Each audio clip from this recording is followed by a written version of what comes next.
Alright, what's up? What's up, people? I don't know, am I live? Cool, I am. So, in this stream, I already have a saved game. I forget which round I'm on. I think like 18, 19. I want to try to get past round 40. I forget what my highest round is on this map. I should say, when it's loading here. It's not saying. Alright. I think like, oh, round 36.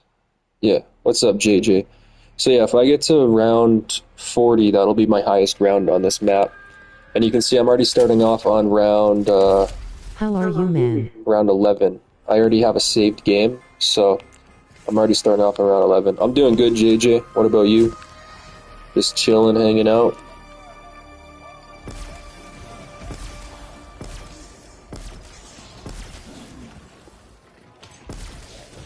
I'm gonna cook that steak up today. Man, I need to get a barbecue so badly. Dude.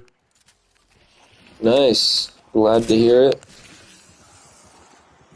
I need to get a barbecue, man. Barbecue, like, flame steaks are way better than pan-fried. It adds so much flavor. Oh shit. Oh, why? Oh, why? Why do I need a barbecue? Just for steaks. Barbecues are really good for ribs, too. I'd probably start making hungry? ribs. Yeah, I'm kind of hungry. I actually still haven't showered today, which is pretty odd for me. It's 1:30 Okay. p.m. Still haven't showered, so I need to eat, I need to shower, but I want to get to round 40. That could take an hour or two, though. Like, I'm actually gonna really try. I usually don't really try on Call of Duty Zombies. I usually just relax, but I'm actually gonna try today to get to a high round. So we'll see what I can do. Round 40 is a pretty high round. I think I could get past 50 if I really, really tried. But that could take a long time. Hold on, let me see. Yeah, I see I still have 15 minutes of pause time. So if I need to take a shower, like halfway through the stream, I probably will. Because, yeah. I kind of should have showered before I started this stream.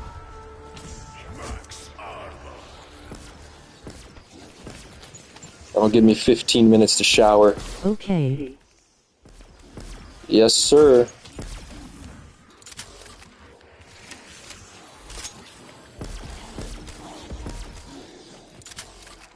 Well, I just woke up.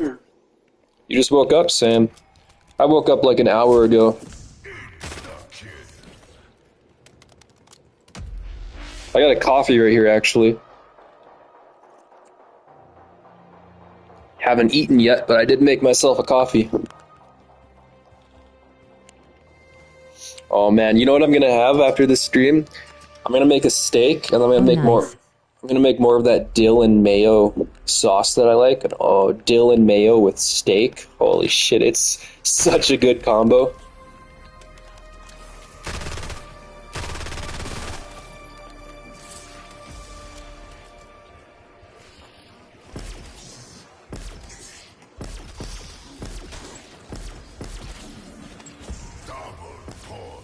Double points. Maybe I should try it. Yeah, you should. Make sure you add lemon juice to the mayo too, because mayo is pretty solid on its own. So you add lemon juice, you cut up dill, you add dill, and then you mix it in with the mayo. Oh, it's so good. You know, the recipe that I used to work at a restaurant, we used to make the same sauce. You're supposed to add honey to it too. I don't really like adding honey to it. I just like dill, mayo, and lemon juice. Put that on the steak. Oh, it's so good. Dill is delicious. I like anything relating to dill, garlic, onions. Thumbs up. Dill, garlic, and onions are good. Oh no, we're down to one viewer.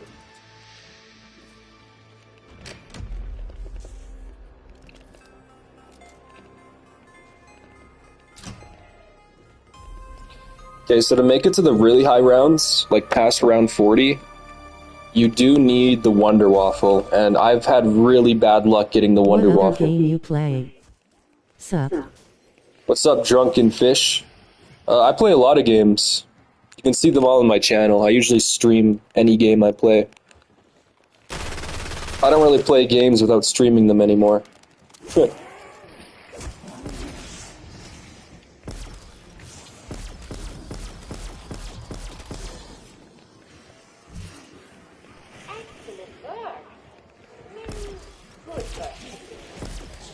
Ugh. I know that, but I have not been here in a while, so... Yeah, I've been playing Spider-Man 2 a lot recently. What zombies is this? I stopped playing after BO3. This is Black Ops 6. They're coming out with Black Ops 7. It's crazy. Yeah, BO3 was like the last really good Call of Duty in my opinion. Black Ops 3 was really good. This game is actually pretty good, but it's not really good. The storyline in this game is terrible. True.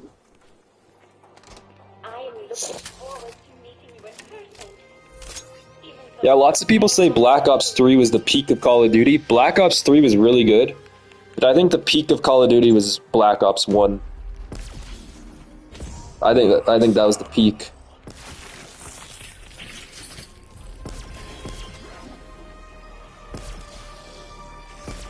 Recently downloaded Plutonium to play BO2 and 1 again is axe-coded. Nice. Yeah, Black Ops 1 graphics are very dated now. That's my biggest complaint with Black Ops 1. They need to remaster it, but... yeah, Black Ops 1 is definitely one of the best Call of Duty games of all time.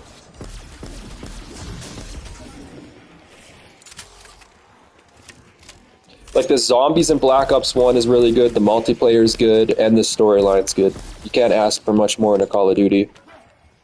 See, this game, I only like the zombies mode. I didn't like the campaign, and I don't like the multiplayer. I only like the zombies in this game.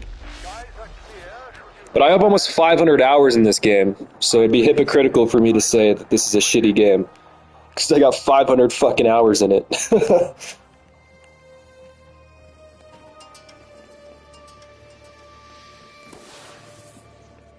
My only complaint with BO3 remaster maps was the wall weapons should have been odd. Yeah, I don't remember BO3.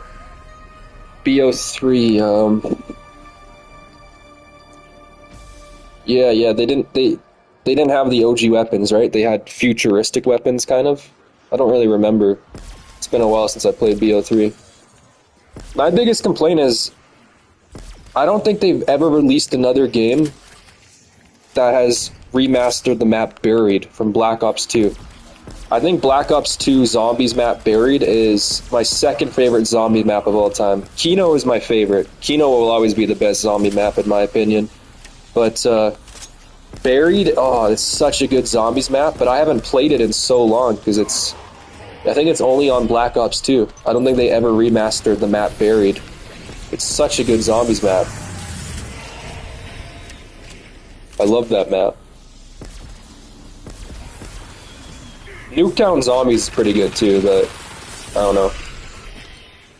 I don't even know if I'd put Nuketown in my top 5.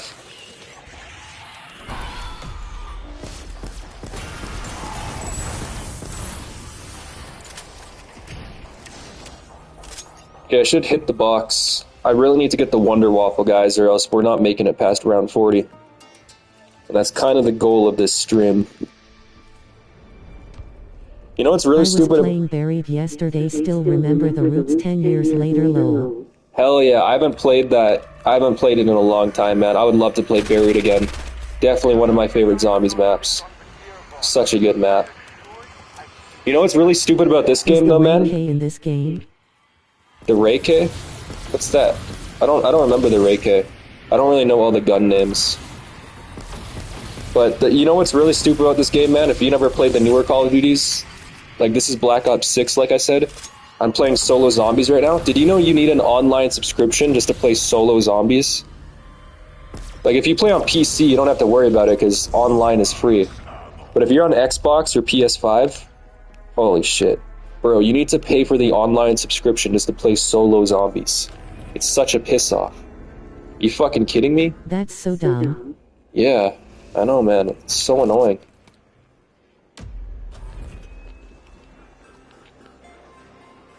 I'm not getting the Wonder Waffle.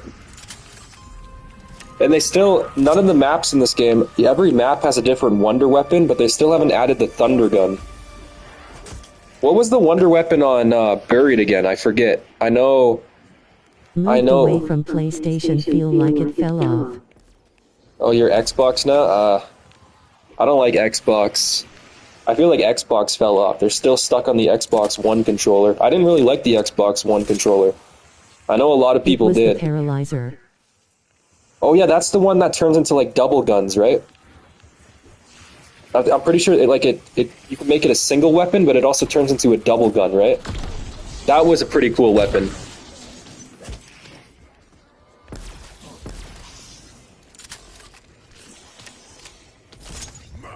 Now it slowed them down.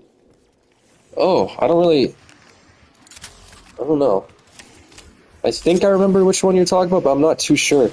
I know there's also that Wonder Weapon on that skyscraper map where it made... you're talking about the Zap gun / wave gun. Yeah, it's been a long time since I played those games, so it's hard to remember the Wonder Weapons. There's also that one Wonder Weapon that makes the zombies slide. That was a pretty cool Wonder Weapon, but I didn't really like that map. It was really easy to fall off the map. But yeah, I don't really remember the Buried one. I think I kinda do. It slows them down and they like blow up, right? Huh. I really need to go back and play those classic Zombies games.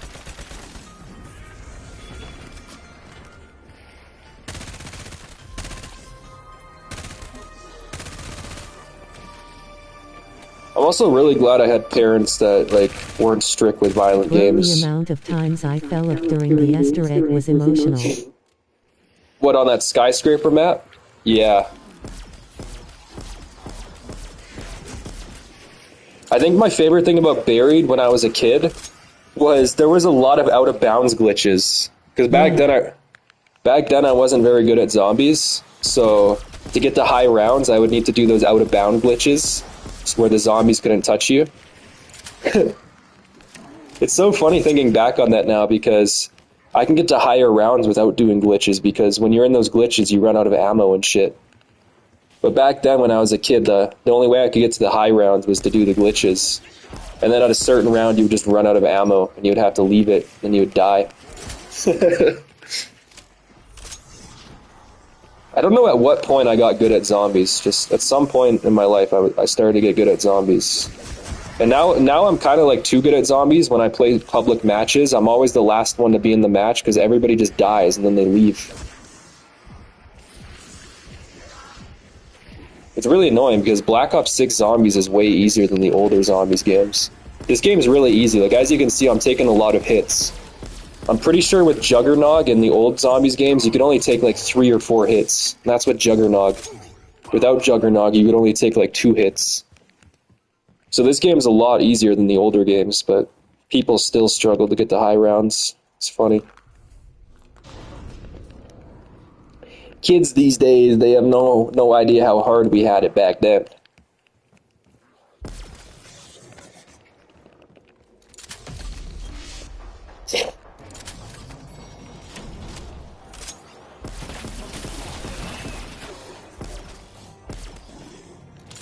That's why I play solo zombies, is because public matches fucking suck.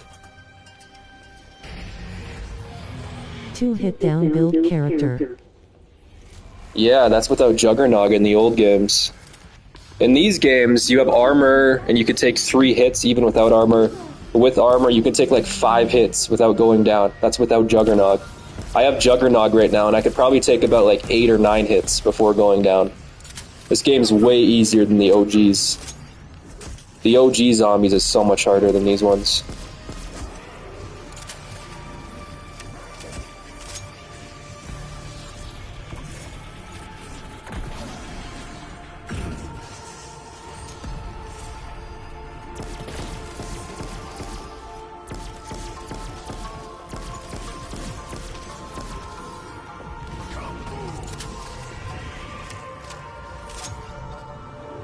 One thing I do like about this Zombies compared to the old ones, though, is that you can get multiple pack-a-punches. Like in the old games, you could get multiple pack-a-punches, but after the first pack-a-punch, it wouldn't make your weapon stronger. It would just like change the camo or the scope. But in this game, you can pack-a-punch up to 3 times. It actually makes your weapon stronger, so that's pretty cool. I only have the first pack-a-punch on this ray gun right now. So I want to go spend my points on trying to get the Wonder Waffle. I'm very unlucky with the Wonder Waffle. I never get it. I've probably put around 30 to 40 hours in on this map, and I've only gotten the Wonder Waffle twice. That's how rare it is. I'm not a huge fan of the new pack-a-punch system. It's why. Oh, like in the new game? I thought you never played the new games.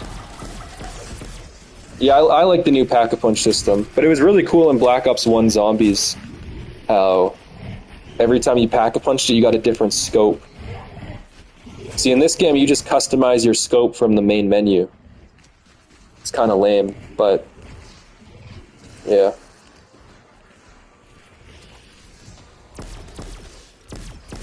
Played once or twice at a friend's, but not properly. Oh, I see. Yeah, I like the pack-a-punch system in this game. Oh shit, I need to get PhD Flopper, I'm fucked. Let's get Speed Cola too. Guess what, guys?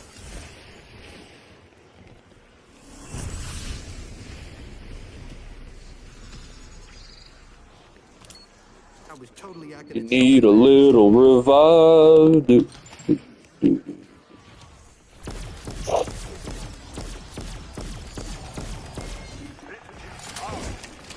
Cowboys in the house, reach for the root beer shelf. Another thing I don't like about this Zombies though is that they removed the perk songs. There's no songs. Like when you go up to the perks, there's no songs. There's no music. Like this is double tap right here. This would usually play. Cowboys in the house, reach for the root beer shelf. I don't know why they took the music away.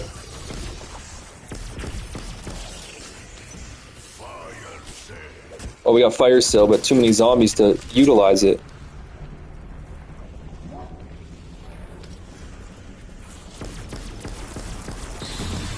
Oh yeah, you can see since I took that double tap, look how fast the ray gun shoots now. Makes things a little easier. The perk jingles were goated. Yeah, they were.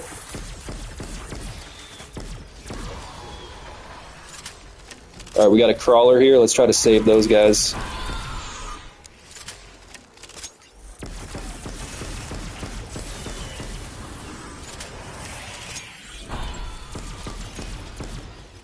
Oh shit.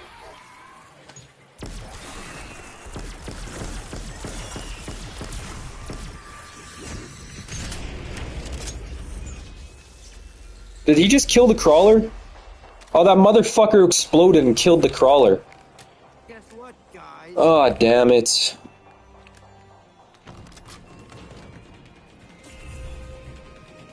Alright, I'm gonna have to keep trying for the Wonder Waffle later. This is what I mean. I'm probably not gonna get it. Oh, it's one of these rounds. Never mind, I'll keep trying for it. G2 gram bro, but you got a sub. Look forward to seeing more content. Okay, take care, man. Appreciate you stopping by. Oh, teddy bear.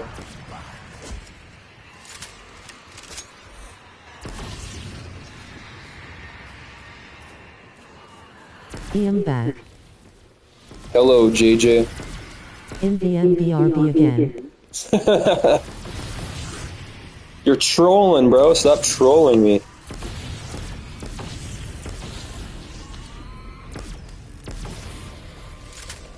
Okay, there should be like one left. Maybe I should save that guy. Because I do want to get the Wonder Waffle. There's just no way I'm going to make it to the super high rounds without a Wonder Waffle.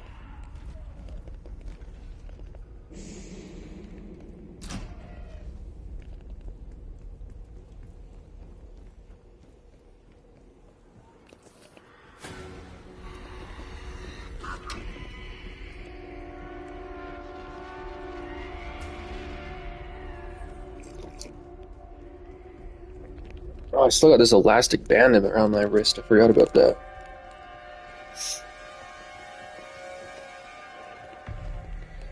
Okay, so I don't know at what point I should just give up on trying to get the Wonder Waffle, because I really don't think I can get it at this point. It's like they turned my account off from getting the Wonder Waffle. It's so fucking rare. Guess what, guys? Yeah, buddy, the other day in my lobby, like 2 days ago, the guy in my lobby got the Wonder Waffle. He's like, I don't even want this. And he respun it. Like, bro, I would have taken that, man.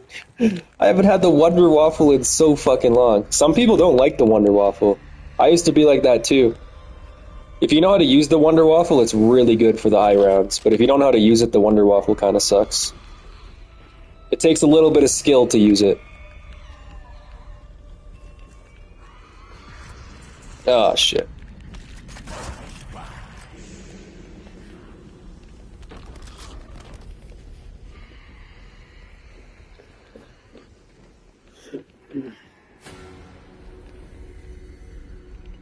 Okay. Where did the box go to now?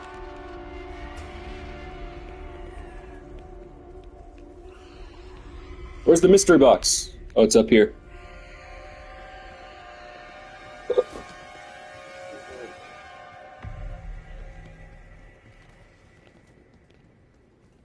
We had $53.01 basically paid off, but then it discovered it 722. Bank account 524. Loan, student loans 35,000 at 6%. Personal loan, payday loan 1,954. Traffic violation 713. Free. Auto loans $9,360. Collections, net credit 4,884. Car insurance collection 187. People's gas 290. All right, tell me what has happened. Not necessarily dot for dot. Just tell me what has happened in your life past 5 months. What have things looked like? What is going on? Well, I bought my own scooter, like my own little electric scooter, so I'm not spending big, nothing nickel and dime by line scooters anymore. Insurance, people's gas collection are completely paid. Same with the payday loan that I'll start on. No! Oh, see, this is why sometimes you just gotta give up on getting the Wonder Waffle. And I still got 2 more self-revives, but... Fuck. I'm about to go down again. Yep. I'd be kicking your ass right now. I see, this has kind of ruined my game.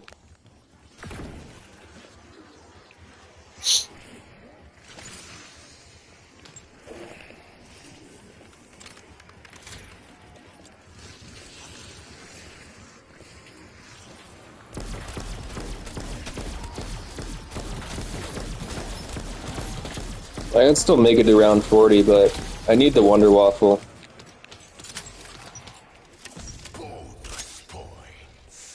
Like, if I don't get the Wonder Waffle in the next few rounds, I might have to just scrap this game, honestly. There's just nothing you can do about it.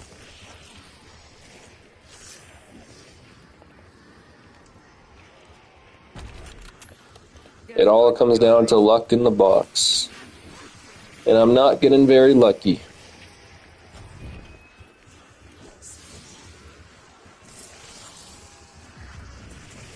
There's the teddy bear.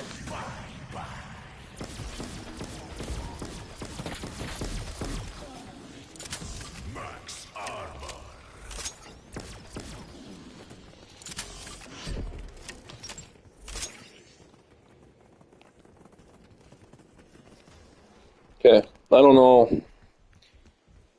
Let's just spin it like 10, 15 more times. If I don't get it, then end the game. It really does just come down to luck with this game. That's what I don't like. The odds are too rare to get the Wonder Waffle every game.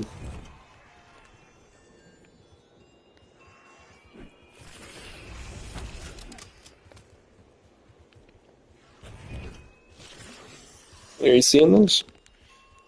I can't even tell you how many times I've hit the box since I last got the Wonder Waffle. At least 200 times.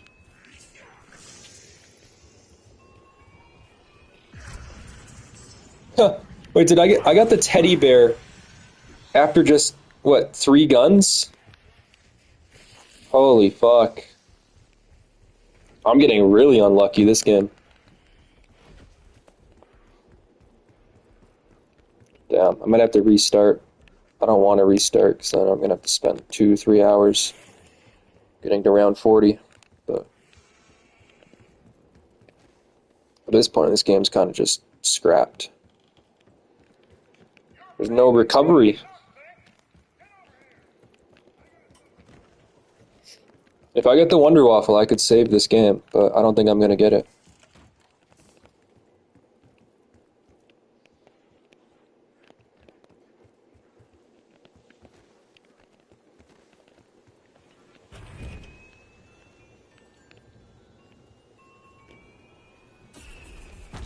Guess what, guys?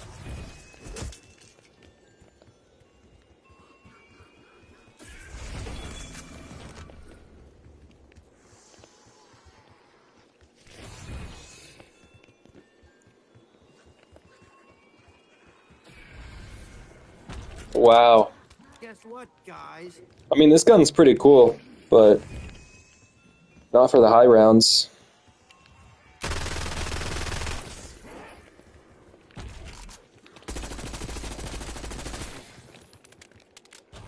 Okay. I can't really do this much more without scrapping this game. I'm really trying to save it, but it just comes down to luck. I'm not getting very lucky here. I'll hit it one more time, then I'm going to end the game. Alright, I'll give it one more time. I really don't want to end the game, but I might have to.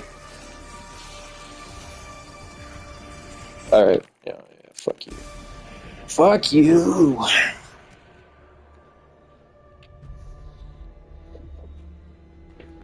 I don't know why they made the odds so rare. I think they forgot that this is supposed to be a video game and not a lottery ticket. Like, video games are supposed to be fun. You know, it makes sense why a lottery ticket has such rare odds, because you win a lot of money. But it doesn't make sense to make the odds so rare in a video game, because where's the fun in that? You're never gonna get the gun you need. It's not very fun. It's just annoying, you know?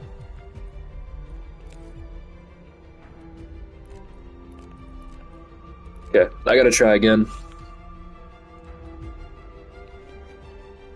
Even in this match, I might not get it. There's no guarantees. I heard South Park released a new episode today, but I'm not paying to watch that shit. I really want to watch it. Gotta wait for it to come out on one of my torrenting websites before I watch it. Like, you think I'm gonna buy Paramount Plus? Hell no.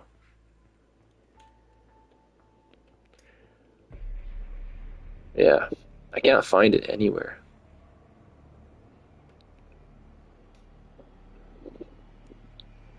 South Park, Season 27, Ep 1. Well, kiss my grits. We finally made it to the armpit of Appalachia. All that matters is that you are alive and in possession of the original artifact. There's nowhere to watch it for free right now.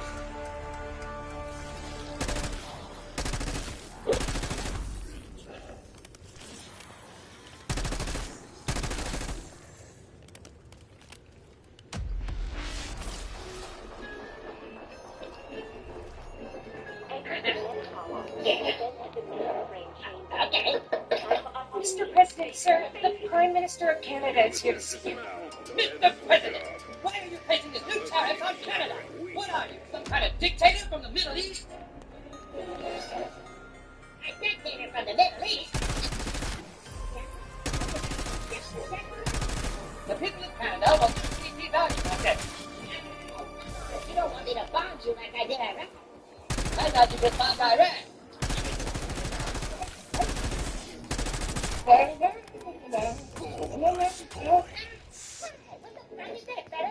It's painting your passport, sir. But that's the size it is in the photo. Get that guy out of here! I'm gonna sue you! I'm gonna sue both of you! Nothing makes sense to me again.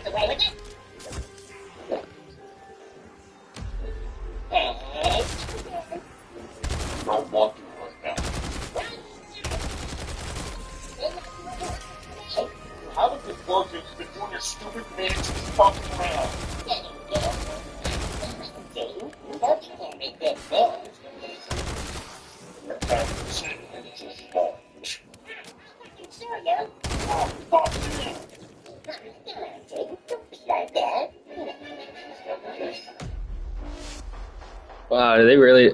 That's kind of cringe, man. That's kind of cringe. Maybe I don't want to watch the fucking new South Park episode. Like, what did they do to Trump? But bro, I don't like Trump, but Matt and Trey Parker said they're not going to do another episode on Donald Trump, and then they make a whole episode about Donald Trump now, and it's not even Mr. Garrison. They just use a photo of Donald Trump. It's kind of like cringy. What happened to Mr. Garrison? I thought Mr. Garrison was Donald Trump. Why did they like what? Why did they do that? It's kind of cringe, man. Mr. Garrison as Donald Trump was funny. I feel like Matt and Trey Parker are like really pissed at Donald Trump, so now they're trying to actually like go after him, which is just cringy. It's supposed to be comedy, not political. Yeah. Motherfuckers. Are they losing the touch? Is South Park finally losing its touch? South Park was like one of the last few old cartoons that actually didn't lose its touch. I don't know. I just watched a 1-minute clip on it. I can't speak on it yet, but fuck. That was kind of cringe.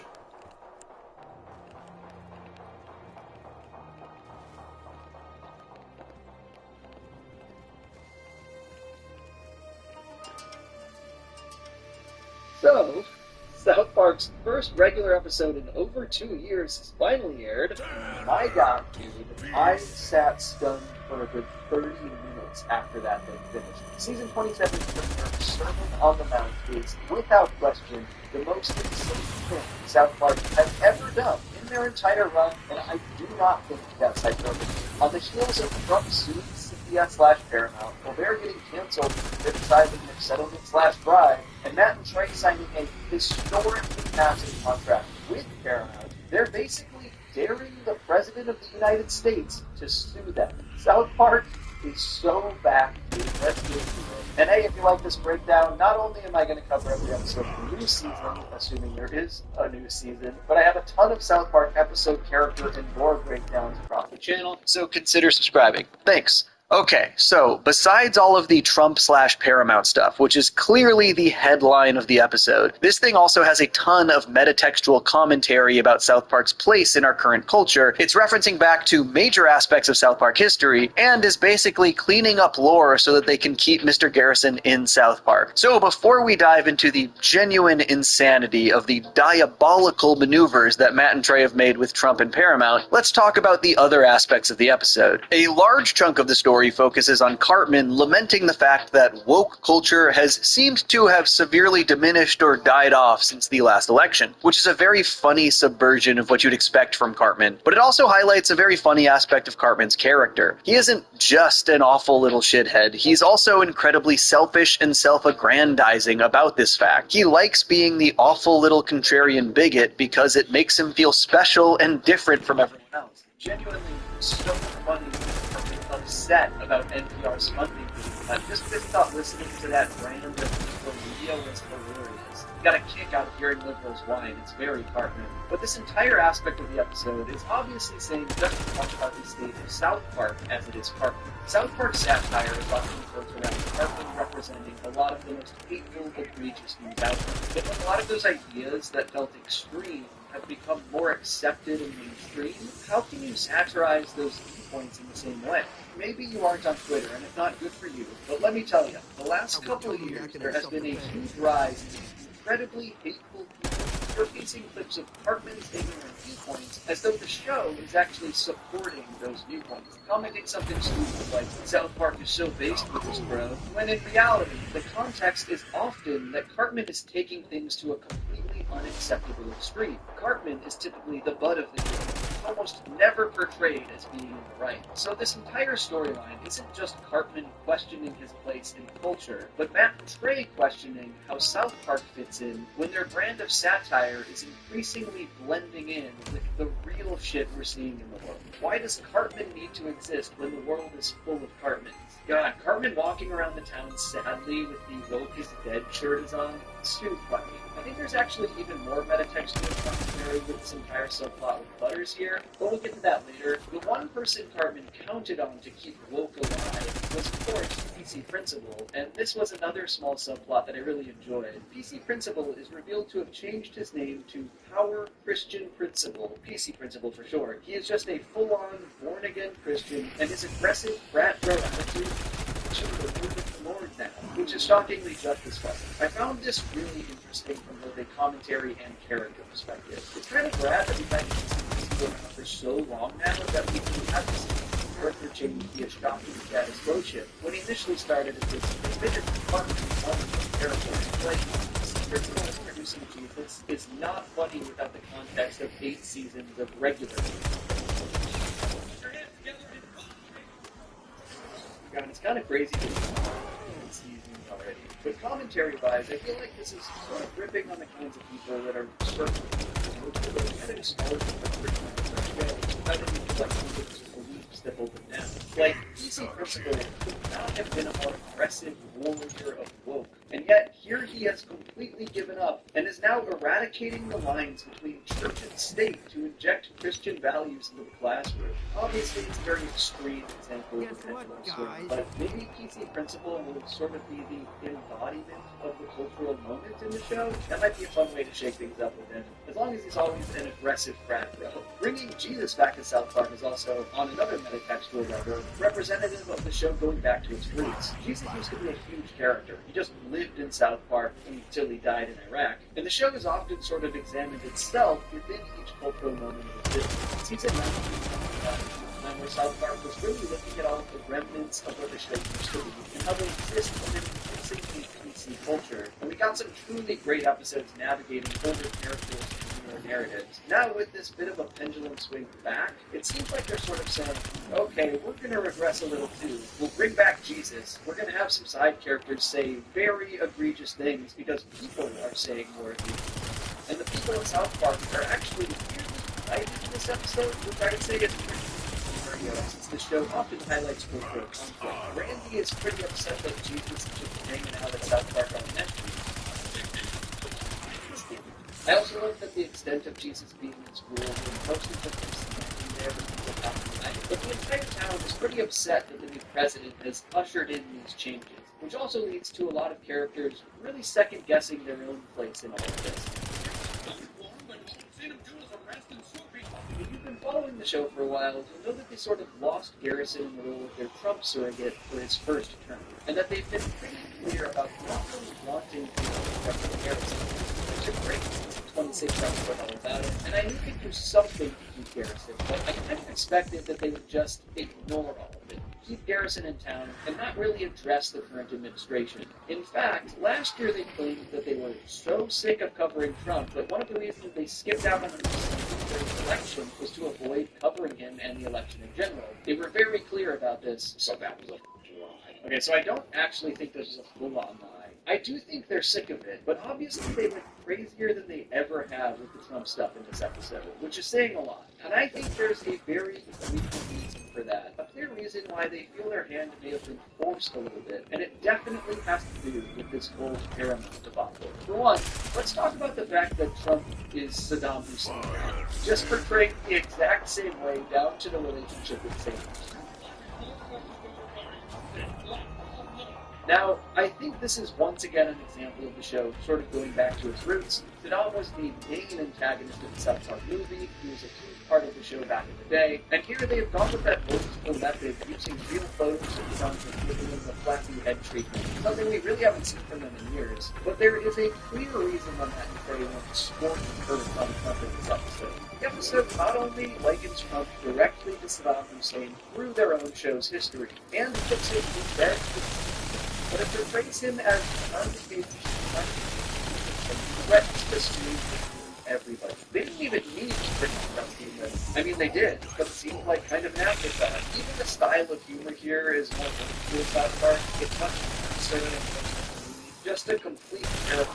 And yes, they are clearly making fun of Trump genuinely, but here's the thing. This is bait.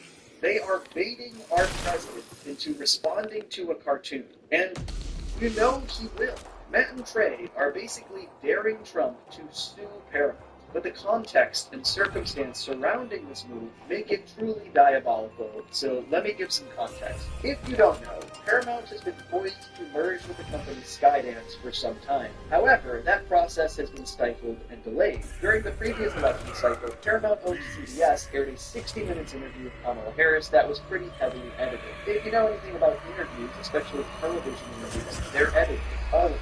But the fact that they didn't make this clear or release the full transcript immediately led to Donald Trump suing 60 Minutes, claiming election transfer this dishonest editing. Now, realistically, Trump probably would not have won this lawsuit. However, mysteriously, the FCC seems to hold up the Skydance Paramount merger while this lawsuit was happening. This led to Paramount settling with the company for $16 million in a move that looked, we'll say, politically motivated, almost like a bribe to prevent the FCC from blocking the merger. After this happened, Stephen Colbert called out his parent company, also CBS/Paramount, for the shady-looking settlement, which you believe that a couple days later, Paramount announced that the Late Show with Stephen Colbert would be canceled after their current contract ends, despite being the highest-rated show on the air. Now, South Park also got swept up in this drama, and Matt and Trey were not happy about it. Basically, the delay of this merger led to major delays in the production and bookings of South Park, and also in the renegotiating of their streaming contract. Things got very heated. They even released this statement when the show was delayed. This merger is a shit show, and it's fucking up South Park. We are at the studio working on new episodes, and we hope the fans get to see them somehow. They basically claimed that the incoming regime from Skydance was interfering with their negotiations for their new streaming deal, and they even began a litigation process to potentially sue that incoming regime. But earlier this week, negotiations got back on track, and they reached a new guess how agreement, about a 5-year streaming contract worth $1.5 billion, as well as a new overall deal for 5 more years and 50 more episodes of South Park. These contracts basically completed the day before this episode aired. And so, less than a week after Paramount canceled Colbert for calling out their deal with Trump, Matt and Trey have signed one of the biggest deals in Hollywood history with Paramount, and their first move, literally the same day, was to attack Trump on levels that Colbert could never have even conceived of. Plus, they directly called out Paramount, portraying 60 Minutes as this terrified husk of a news program that kowtows to the ego of the president every step of the way. The townspeople claim that the president, who is a great man, great guy. They basically had Jesus hushedly and directly call out Paramount and say what everyone fears, that if we've got a literal president who also throws tantrums and gets his way by suing everybody, then they probably should just throw in the towel.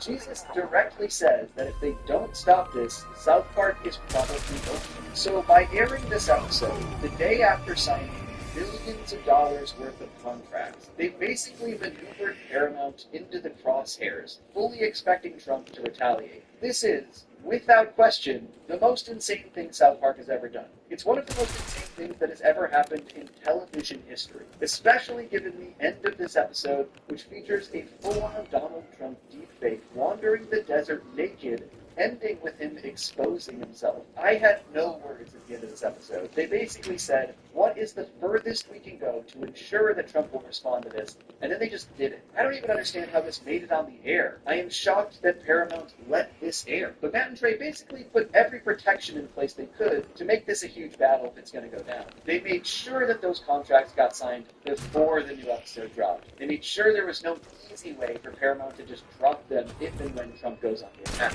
And Trump's retaliation, given that he controls the FCC, could mean further complications for the Paramount/Skydance merger. It could throw the whole thing entirely. Matt and Trey not only gave a giant middle finger to Trump, but to Paramount and Skydance, and threw a huge wrench in their massive corporate merger. And this is what fully puts the whole Hartman and Butters subplot into context. Hartman basically looks a suicide pact with Butters, says if things don't go back to normal by, like, Tuesday, they've gotta end it all. Hartman is basically saying, this might be the end of South Park. It might be over. The act of making this episode is essentially Matt and Trey's attempt. And that's exactly why the final shot of the episode is Hartman and Butters sitting in the car. Hartman, played by Trey, Butters, played by Matt, saying, this is it, this is it. I think I'm going. Yeah, 3 times about to count. I love you, man. What a ride.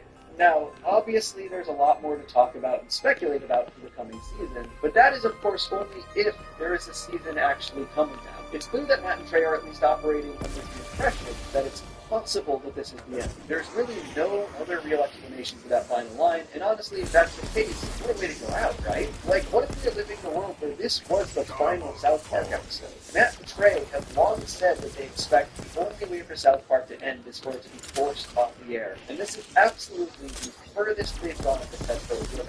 Knowing what Paramount just did to Colbert, knowing the lawsuits Trump has been slinging left and right, I don't know, man.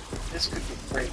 But in case this isn't the end, let's talk about the rest of the season and what this episode has set up. Unusually, they seem to have worked on a lot of Season 27 already, which is likely a result of their studio being kicked around by the Paramount Skydance merger. It sounds like they had produced a special for early in the year, and that special is likely getting converted into episodes for the season. But we know they have a ton already animated from the trailer that dropped a couple months ago, and we know lots about what those storylines might entail. It seems like they've planted the seeds for at least one of them here in this episode. And it also seems like a lot of the other plots could easily stem from what we did here. The episode showed Saddam Trump be confronted by the Prime Minister of Canada over tariffs, and the trailer showed a full-on war, literally invading the U.S. It seems clear that the storyline could escalate into that, but also this is a pretty fitting storyline with the history of South Park. Garrison Trump literally moved to Toronto, and of course the Canadian-American War broke out during the film They Were Longer Uncut, which also obviously heavily featured Saddam Hussein. It was interesting to see Satan again here after he previously died and gone to heaven. I was hoping we might actually see Satan in heaven at some point, but they clearly just wanted to harken back to the South Park movie here. And I think Satan's dialogue referencing that Trump is like Saddam begs the question, are they actually going to reveal that this is Saddam Hussein in disguise, or are they going to stick with the characterization just being identical? The last we saw Saddam, he was actually trying to control Canada, so there's lots of connective tissue possibilities here. The trailer also shows French Canadians tearing down the Statue of Liberty, definitely referencing the French lawmaker who earlier this year facetiously asked the U.S. to return the Statue of Liberty since they no longer uphold its values. There are also tons of plane crashes in the trailer, obviously referencing the disasters and air traffic control firings earlier in the year. These are all storylines that could easily stem from this new version of Trump within the show, which also kind of makes it feel like there's going to be some major serialized aspects to the season, which I think probably comes as a disappointment to some fans, given that those seasons were very hit or miss. However, the fact that so much of the season is in place already, and that they may still have these next 10 weeks to adjust and fine-tune everything, kind of has me excited about the prospect of the season being more connected and serialized. They actually have a bit more flexibility than movie shows around this time, whereas the obvious pitfall from like season 20 was that they did not have the time and flexibility to meaningfully adjust the story when they needed to. Matt and Trey also have a Comic-Con appearance literally the day I am releasing this video, and I think everybody is pretty eagerly awaiting what they have to say, especially after this episode, and especially if Trump responds before they go on stage, which feels very possible. Honestly, I'm probably going to have to make a follow-up video at some point, and that might be here on the main channel, or it might be over on my more topical channel, Johnny Too Casual, but I'll be following the fallout from this episode closely for sure. Honestly, I've been covering South Park for like a decade, and nothing could have prepared me for this episode. I was shocked. Like, the maneuvering and behind-the-scenes drama feels like the most impressive Hartman schemes we've ever seen. That this shit is actually real. I really hope there's a new episode next week, and if there is, I will be covering it, but for now, we gotta wait and see how these dominoes fall. This is truly kind of unprecedented.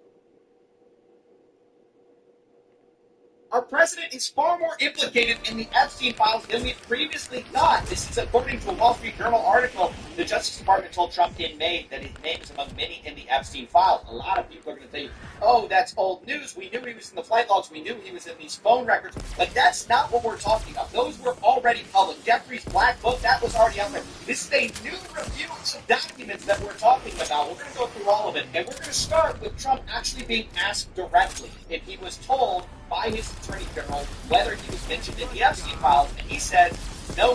Did she tell you that only your name appeared in the No, she's given us just a very quick briefing. So then we have Trump denying being told that his name was in the Epstein files, but a lot of people were wondering, well, then why are you acting so weird with these files? Are you still talking about Jeffrey Epstein? It's pretty boring stuff that were made up by Obama. Luckily, we unearthed an interview where Trump actually hints to the fact that he was in fact told that he was in the Epstein files, and it was all fake stuff. They've been running these files, and so much of the things that we found were fake with me. Now, that file review is going to be separate from what we talked about with the flight logs, the black book, things like that. According to the Wall Street Journal, when the Justice Department officials reviewed what Attorney General Pam Bondi called a truckload of documents related to Epstein earlier this year, they discovered that Donald Trump's name appeared multiple times, according to a senior administration official. So, if you remember phase one, right? Phase one was a big scandal because Pam Bondi released these files, but it turned out that these files were an incomplete list of mostly already released stuff. So what did she actually release? Well, she released the flight log and she released the contact book. Then what happened? Well, Pam Bondi, super embarrassed, reached out to Ash Patel and said, hey, I need a bunch of new files. This is not enough. Give us more. She went on Fox News, started talking about, oh, I got this truckload of documents that is separate from the flight log, from the black book, that we're going to review and release to the American public. You know, these doctors went, these aren't all the Epstein files. You know, there were flight logs, there were names, victim names. Where's the rest of the stuff?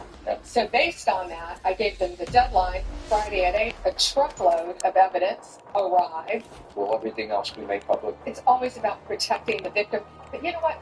We believe in transparency, and America has the right to know. So there we clearly see there were two separate reviews that happened. First, there's the disclosure in phase one of kind of the stuff everyone knew. And then Pam Bondi goes, oh, we got a truckload of new documents. We're going to review those and release those. And that's the review that flagged a bunch of times that Donald Trump's name appeared in here. And that's when they changed their story. Why is this a big deal? Previously, the appearance in the flight logs and the black book were the only appearances we really had of the president. There was really nothing else related to Trump there. It's also notable because Senator Dick Durbin said that the FBI was explicitly instructed to flag Trump's name if it came up in the files. Attorney General's pressure, FBI quickly reviewed and released more Epstein documents as promised.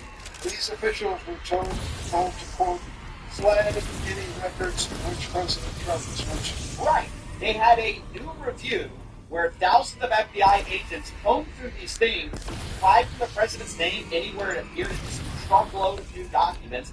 And that is what we're talking about here. These are new revelations, new pieces of evidence about our president's possible involvement with Jeffrey Epstein. Of course, what are these files? That's what we all want to know, right? Unfortunately, it's being heavily covered up and heavily blocked. Obviously, one answer is the Wall Street Journal's prior reporting on this letter that Trump supposedly, allegedly wrote to Epstein, which talks about a secret that they both share. It's worth noting that the president said he was going to and then did sue the Wall Street Journal over this. He's seeking $10 billion about this. But the most interesting thing about this case is that the Wall Street Journal, its original claim was that this birthday book letter was all in the DOJ's possession earlier, meaning it would have been part of this truckload of new evidence unless it was destroyed. And so one of the best ways to disprove or prove the existence of this thing would just be opening up the Epstein files. Part of the reason it's so sketchy that they're not doing it, if you're saying that this reporting is false, if you're saying that this birthday book did not exist, then why not just release the files where this birthday letter was supposedly contained? In fact, in this story, we actually have breaking news. Epstein's victim's lawyer now says that the estate of Epstein are actually in possession of this birthday book containing Trump's letter and would be willing to turn it over to authorities. So we'll have to see where that goes. Possession of that birthday book. The executors of this estate are in possession of that book. So already, if true, not only is that a kill shot to this lawsuit, it also proves that there's new mentions of our president in the Epstein files, which are now being covered up. Another big part of this cover-up story has been our government literally shutting down early to avoid a vote on the release of the Epstein files. This is because there are a bunch of representatives ready to vote actually in a bipartisan way on the release of the Epstein files. And a lot of Republicans had splintered off from the party line of not releasing it, backing the president. Speaker Mike Johnson, because he was fearing this, announced he was cutting short the week's legislative business and sitting the House up early for the summer to avoid having to hold votes on releasing the files. I can't think of something more stick than stonewalling the release of files related to a trafficker who try to protect the people implicated in. I can't think of something more disgusting, except for the hypocrisy that it also represents, because previously, the same guy went on Benny Johnson's show, a conservative commentator, and said he was totally open to releasing the files and would go down. Speaking the FC documents from the internet, I'm for transparency, we're going to let you consistent with this. Raven just tells us you should trust everything out there. That's why I'm very confident. So we should put everything out there and let people decide it. Right. We should trust the American people until it's time to release it and actually vote on it, and then you shut everything down freely to avoid it. Now, later, Mike Johnson came out and said he doesn't want to be lectured on transparency by the Democrats who didn't release the files when they were in power. Do you see a similar line coming from the White House about this? Democrats have now seized on this, as if they ever wanted transparency when it comes to Jeffrey Epstein, which is a kind suggestion for any Democrat to make. Now, to this, I just have to say, yeah, they're scoring political points now, saying release the files, just like you guys scored political points when you were the party that wasn't in power. We need to release the FC. That is an important thing. But the people who actually care about this issue, we just want the files out. So you know a way, an easy way to forbid having the other side score political points by saying, hey, release the files. You can actually do it.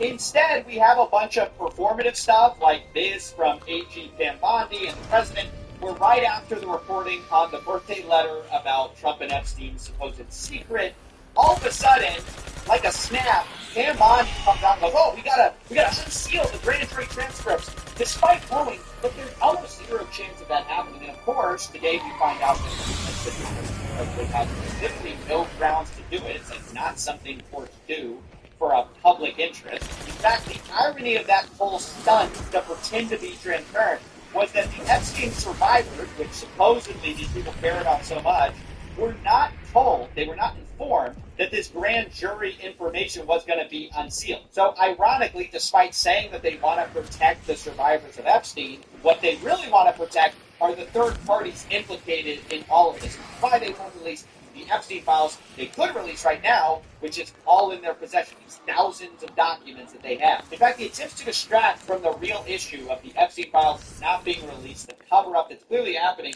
it's actually been breathtaking. In fact, it compelled Trump to release 230,000 pages of documents on MLK's assassination, which I guess is fine, but, like, can you release the conspiracy now? Why are all the conspiracies revealed decades later when we can't hold anyone accountable? But at the time the conspiracies may be happening, all of a sudden it's, oh, well, no, we can't possibly do that. Now, there's another performative thing you should be aware of, and that's the meeting with Ghislaine Maxwell that's supposedly going to happen. The Department of Justice now says they're going to actually talk to Ghislaine directly. Quote, I have communicated with the counsel for Ms. Maxwell to determine whether she would be willing to speak with prosecutors from the department. This is confirmed by Maxwell's attorney, who says, I can confirm we are in discussions with the government and that Ghislaine will always testify truthfully. We are grateful to President Trump for his commitment to uncovering the truth in this case. Why is this deeply concerning? Because the idea had been floated that there would be a public testimony to Congress under oath by Maxwell. But this is not that. This is a private meeting with the same people who have been sweeping this issue under the rug the entire time. And what is Ghislaine really focusing on? What is she actually trying to get? She's trying to get immunity. We already know she's trying to get the president's attention and say, hey, you guys kind of screwed me. You wouldn't want to be seen as, not being a man of your word. We've seen those, vaguely threatening public statements by Maxwell. So what exactly are they going to get out of this? She's totally incentivized to clear everyone from this administration rather than get the truth out. Now, I should say we actually have inside information on this because recently a bunch of world leaders have been meeting with, not journalists, but get this, podcasters to talk about the world affairs of the day. Podcaster Tim Dillon talks about his dinner with what turns out to later be J.D. Vance and some other people where they discussed the affairs of Epstein and stuff like that. And he floats the idea of Maxwell testifying. Elaine must speak. She should testify before Congress. A couple of the people at the dinner, again, it was a small dinner, 3 or 4 people, they said that is not on the table at the moment, but it's not possible. Nobody's super jazzed about it. So the administration appears to have told Tim Dillon in a private meeting that, yeah, we really don't love the idea of her testifying, but apparently they love the idea of meeting her privately to talk to her behind closed doors where we can't know what is said. Speaking to the only person who's ever been punished at all for Epstein's crimes and whose only incentive is to herself get immunity and get off the hook for all of this. So I obviously think this is a terrible idea. I think it's more of the same cover-up. Until they release these files, they're finished. And interestingly, Tim Dillon, the guy at this dinner with the administration, actually said as much. I think if they do not release everything they have, they are done. If they do not release, and I told them that, you need to release everything you...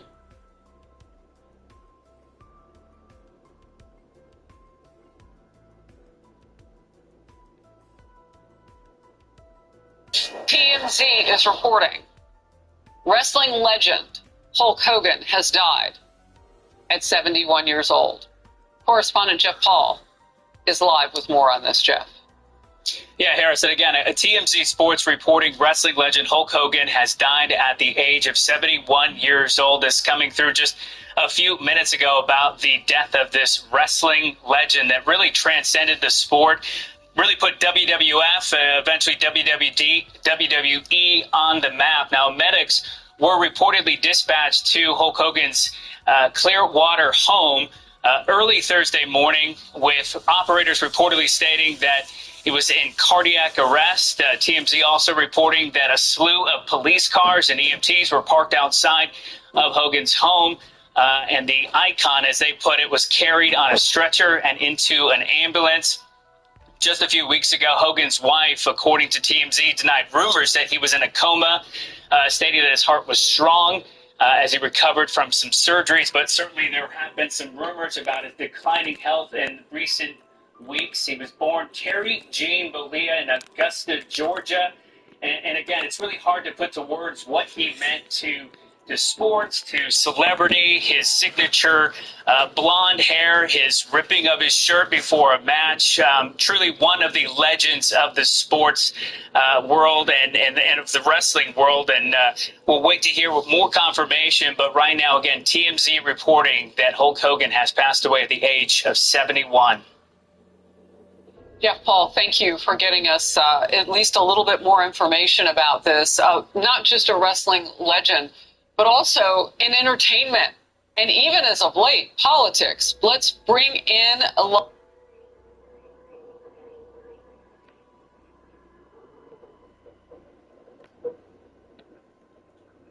I'm with the Browning family. I don't know if you can hear this, but this little noise meter tells me that there are unhealthy levels of noise.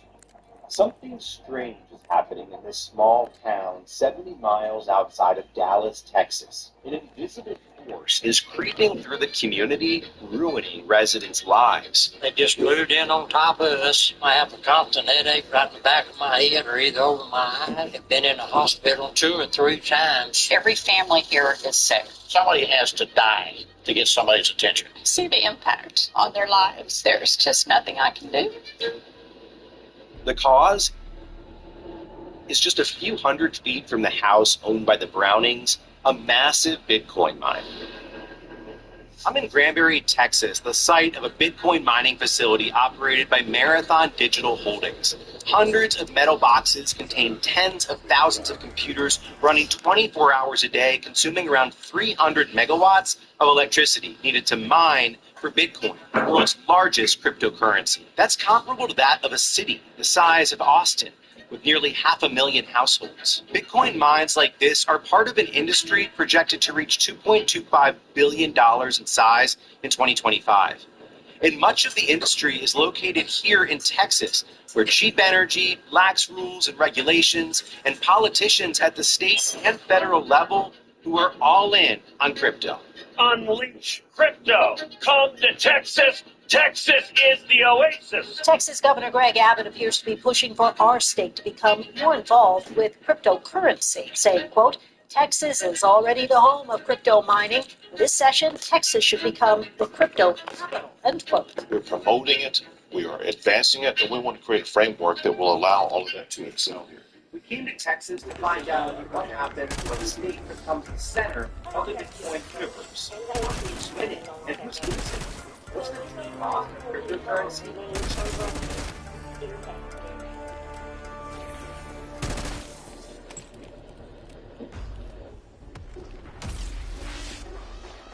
Well, I went to the window and I listened, and that'd be a rough night, and it was.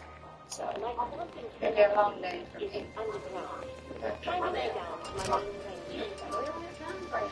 Today, I do need that coffee. Nick and Virginia Browning have called this from for 35 years. But now he's a hopefully working their golden years in this rural community out of southwest of Dallas. First moved out here, it was real quiet, still. We had all kind of animals out here, and we loved it out here. But 3 years ago, Bitcoin mining started to disrupt their peace. And they say it's been hell ever since. This is maddening. This is maddening to me. And I just want to scream at somebody. Now I have to worry about vertigo. I also have to worry about my brain not working right. It never goes away. Headaches never go away. In Texas, the legal limit for noise is 85 decibels.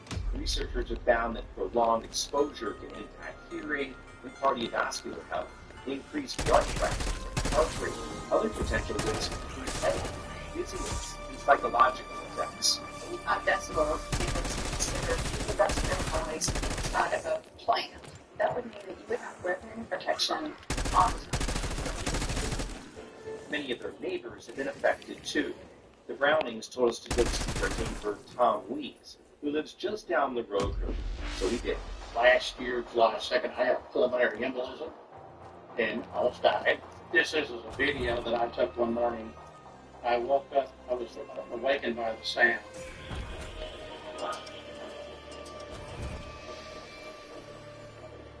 That's our bedroom at 2 o'clock in the morning. The idea that these billion-dollar companies that are propped on the backs of poor workers, yes, is that it's just it's cowardly.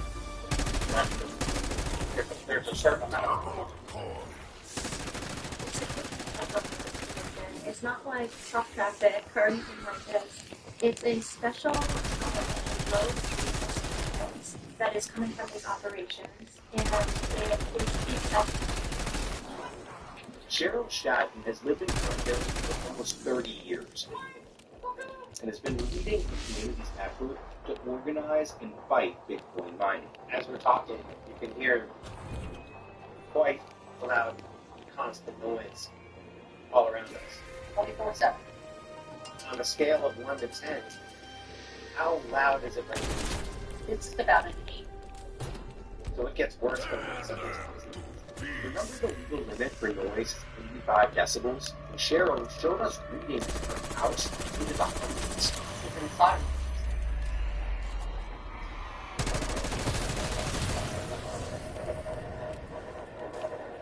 She and her neighbors who have serious health conditions say they and their doctors are close tied to the Bitcoin operation.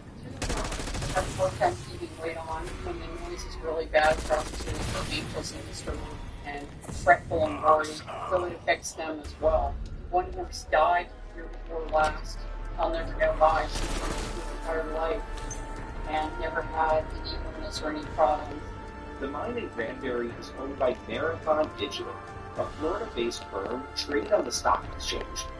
It's valued at more than $6 billion, with profits rising more than 13% this year alone. In 2022, Marathon leased space for their Bitcoin mine from Constellation Energy, which operates a gas and steam-fired power plant called Wolf Power on the same site. We're sitting in front of the crypto mine, looking at all of the miners. If you notice, this is the newer wall that got put in by Marathon Digital that's supposed to be sounds impressive, which it's not. You can see a big gap right here, where the power line is. So it's not a continuous wall, and it certainly doesn't keep the noise in. But let's back up for a second. What the hell is Bitcoin mining anyway? Regular currency like the dollar relies on a centralized bank which controls its supply. But Bitcoin is not a centralized currency. It depends on independent actors known as miners, which are simply computers that carry out complicated math problems to verify Bitcoin transactions and list them on a public ledger known as a blockchain. As a reward for their work, miners earn units of Bitcoin for crunching the numbers. The value of Bitcoin stands at around $117,000, and the reward for mining decreases over time as the number of Bitcoin in circulation increases. Making money is for the business. It's made the corporations that own the mining facilities very rich. Marathon Bitcoin and Riot platforms are two of the biggest whales. A team of researchers estimated Bitcoin uses about 187.9 terawatt hours of electricity per year. That's more than the entire country of Egypt. Texas is one of the least regulated states in terms of environmental protections or energy protections for communities. That's Mandy DeRoche, an attorney with Earth Justice, a legal nonprofit that's representing the residents of Granbury and other communities around the country in litigation against Bitcoin mining operations.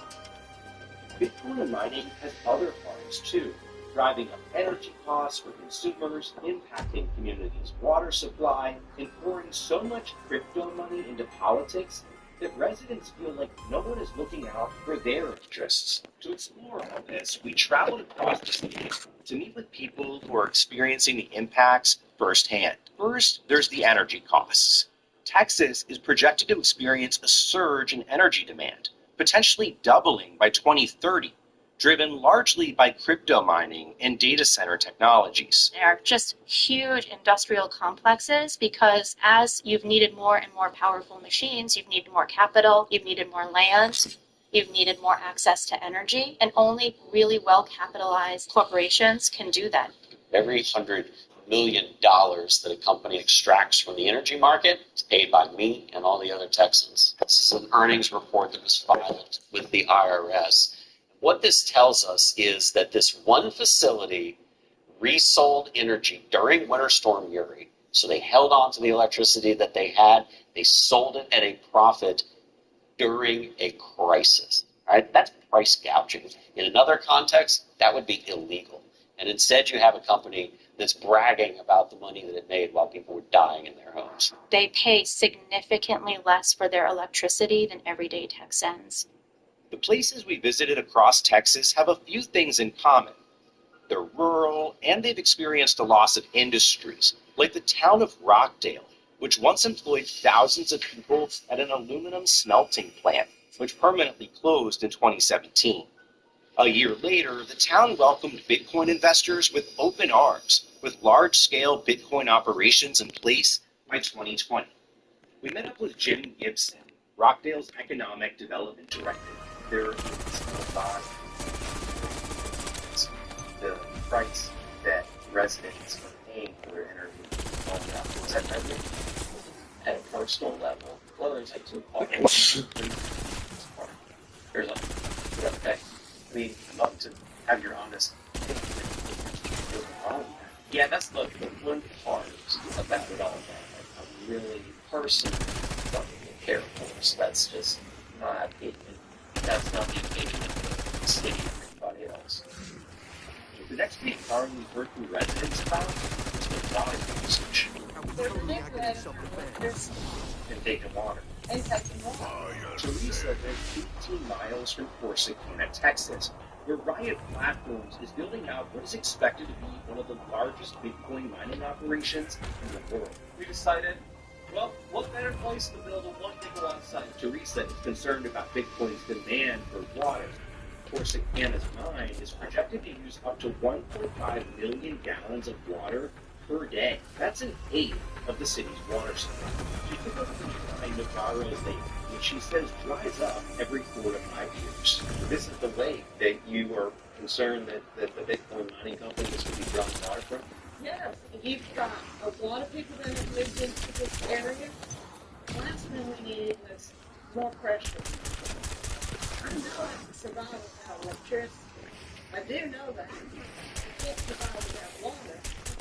Just keep going with corporations, even though they're not being honest. They don't care about They're both bad.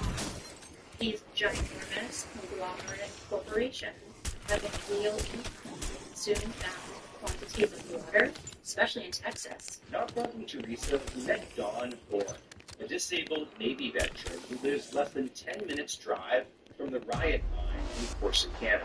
The water does not smell good. It smells like chlorine now.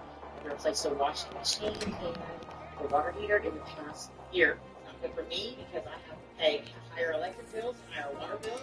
I'm on a fixed income as a disabled veteran. It's not good for anyone who lives on a fixed income because it's increasing the price for, all of our power and our water and everything. We reached out to the companies asking for an interview and tour of their facilities, but they declined. Clients at Brandon, they've got a tremendous amount of noise pollution that is causing them that is impacting their livelihoods. They can't sleep, there's increased lots of fuel generation in the community. There's air pollution and water pollution. So it's really the impacted community that bear the brunt of this industry that's really not what we said. I thought that consumers are complaining as well. Instead, the Bitcoin mining operations, probably the companies themselves. I think it's important to remember that Bitcoin mining is generating virtual profit.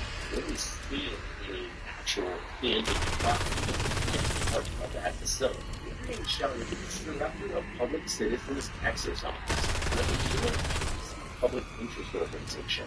Advocates of Bitcoin say it's good for the job to stabilize the electricity. They can promote greener energy. It seems like two different worlds. Where's the truth? Yeah, it's fantasy. They're overselling their product. I think some of them have bought into the hype. Some of them were intentionally representing what's going on. All of this makes it even more damning that the politicians representing the residents we spoke to are all in on Bitcoin. Which brings us to the crypto money in politics. Texas Senator Ted Cruz received a $350,000 donation from Bitcoin Freedom PAC in 2024 in a tight re-election race against Democratic challenger Colin Allred. The same year, Cruz announced he was getting into the Bitcoin business himself, announcing on X he bought his own miners and started running them in Iran, Texas. Cruz was commended by Marathon Digital's CEO and welcomed to the club. The Texas government also signed a bill. So I just signed a law creating a master plan, creating a strategic Bitcoin reserve that could use millions of taxpayer dollars to purchase cryptocurrency. President Trump once called Bitcoin a scam. Bitcoin, it just seems like a scam. I don't like it because it's another currency competing against the dollar. But then big donations came into his campaign coffers, and he changed his tune. If crypto is going to define the future, I want to be mined, minted, and made in the USA. It's not going to be made anywhere else. National blockchain lobbyists and his family got in on it too. The answer is crypto, and I think that's going to be the future of finance. If we can accelerate that process by going all in on it, I'm for it. According to Public Citizen, crypto corporations provided nearly half of the $248 million in corporate money to influence federal elections in 2024, and the industry has gotten exactly what they paid for. Efforts to regulate crypto at the state and federal level have been largely unsuccessful. 2 years ago, in the 2023 legislature, we had a piece of legislation that specifically regulated cryptocurrency mining. It limited their participation in the demand response program. It prevented them from getting local tax breaks. For many Americans, work can feel like a hamster wheel. No matter how hard they run, it never feels like enough. Americans, on average, say they would need $520,000 a year to feel rich. And the more people earn, the more they say they need to feel comfortable. Americans making under $50,000 felt they needed $157,000 a year to feel comfortable. Those making $100,000 or more said they would need $246,000. When I was in middle school, a song came out called Mo Money, Mo Problems. And I think that that's true. Your problems scale. You still are dealing with a finite number every month. Your worries, your anxiety, your budget scales to that. You still are dealing with a ceiling. About 14% of all Americans make $200,000 or more every year. But many of them dubbed Henrys, or high earners not rich yet, still don't feel rich. 62% of people with salaries over $300,000 a year struggle with credit card debt. Earning doesn't actually make you feel rich, spending it does. If most people spend 99% of their paycheck, they feel quite rich. And it's the paradox here, when we're in accumulation mode, it's very difficult to feel rich. It can be pretty easy for someone to feel like I'm making really good money, but I don't have a lot of discretionary income. Earning more and feeling like you're still on a hamster wheel is what a lot of Henrys experience. And that's because they're not living within their means. They may have been living above their means when they weren't nearly making as much money, and now they're just continuing to add more and more and more. I earn $300,000 and I live in New York City. I definitely don't feel rich. I feel very lucky. I feel privileged, but I do not feel rich. I could not stop working right now. I have more money anxiety almost now than I ever did in my 20s. I am on a hamster wheel, and there's no question about it.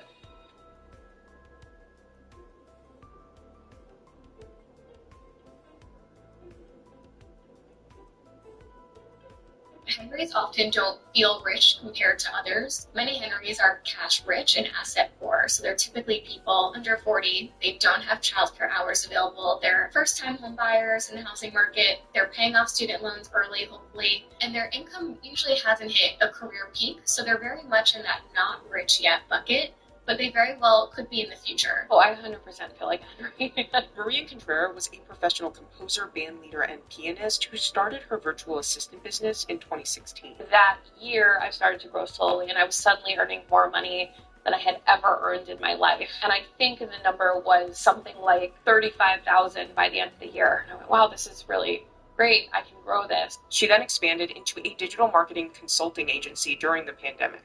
For the calendar year of 2025, we're just on track to make 1.4 million. We're hoping to get to 1.5 or possibly even 1.6. I'm anticipating my owner's draw to be anywhere between 300,000 and 400,000. Had a pretty successful career as a musician through most of my 20s. The thing they don't tell you about having a career as a musician in music school is that you can be playing Carnegie Hall, which I was, and I was making $15,000 a year. And I didn't realize how much freedom money affords you. Now that I see the kind of freedom that somebody who earns what I do or even more has, that's my goal. That is absolutely what gets me out of bed in the morning. A lot of the high earners, not rich yet, they're first generation wealth, so they still take their wealth into perspective against their family members or others in their community, and they realize how well they're doing, so they don't take it for granted. But I think what makes them feel not rich is, we were told once you make six figures, all your problems will go away. You'll just have so much excess. And I think we know that narrative is not true anymore. I would have thought back then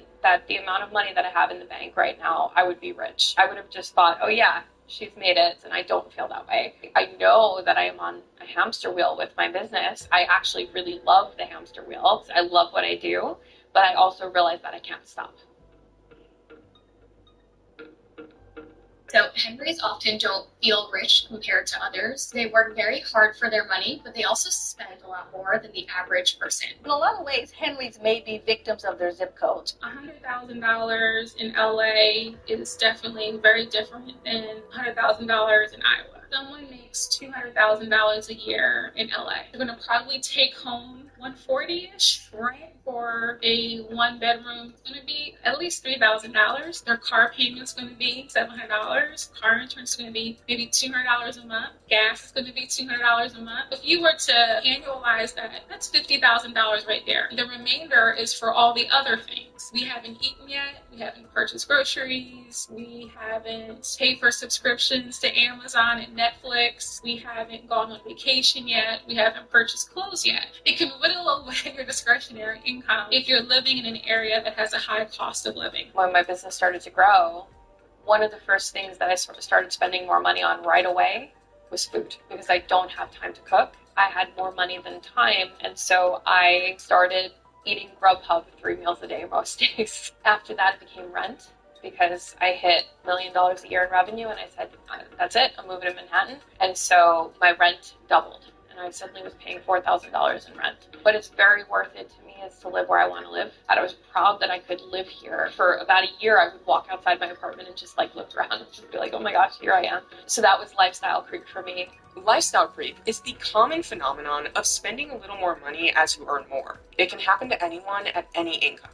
Lifestyle creep can really sneak up on you. You start earning more and then you decide, well, I can buy more things. I need a second car. I need a bigger home. I need to go on this European vacation. I deserve this European vacation because I work hard for my money. The problem is if you're not continuing to increase your savings at the same time, you are putting your financial future in jeopardy. That shift happens everywhere in our lives, from the small purchases to the really big ones. Cars, houses, vacation, and most of these expenses are fixed. Lifestyle creep impacts almost all tax brackets, but it can take different forms. One 2024 study found that when low and middle income households were given an additional $1,000, no strings attached, every month, their spending increased primarily on basic necessities, such as food, transportation, and rent. However, when higher income households were given the same $1,000, they increased spending on both necessities as well as discretionary expenses, like Marie did. I spend more on my hair. I spend more on makeup. I get my lashes done. I get my nails done. I think it's just something that comes with the territory. Birds of a feather tend to flock together, and their spending tends to be more aligned. If you make about $85,000, your friends probably also make about $85,000. So you're doing similar activities in the same economic bracket. Once you have friends that are making $200,000-$300,000 a year, your activities will change. The restaurants that you will eat at will differ and change. They're going to probably be a little bit more elevated. Your vacations are going to be more elevated. Your clothing is going to be more elevated. It's not necessarily spending irresponsibly, but they're spending aligned with their friend group and their community. That's why a lot of them oftentimes don't feel rich, because they're spending along with their friends. Emotions are tied so tightly to what we do with our money. It happens to everyone. You get a raise, you're feeling great, you deserve to go out to dinner. In fact, you deserve to book that cruise. But the reality is that money was supposed to be earmarked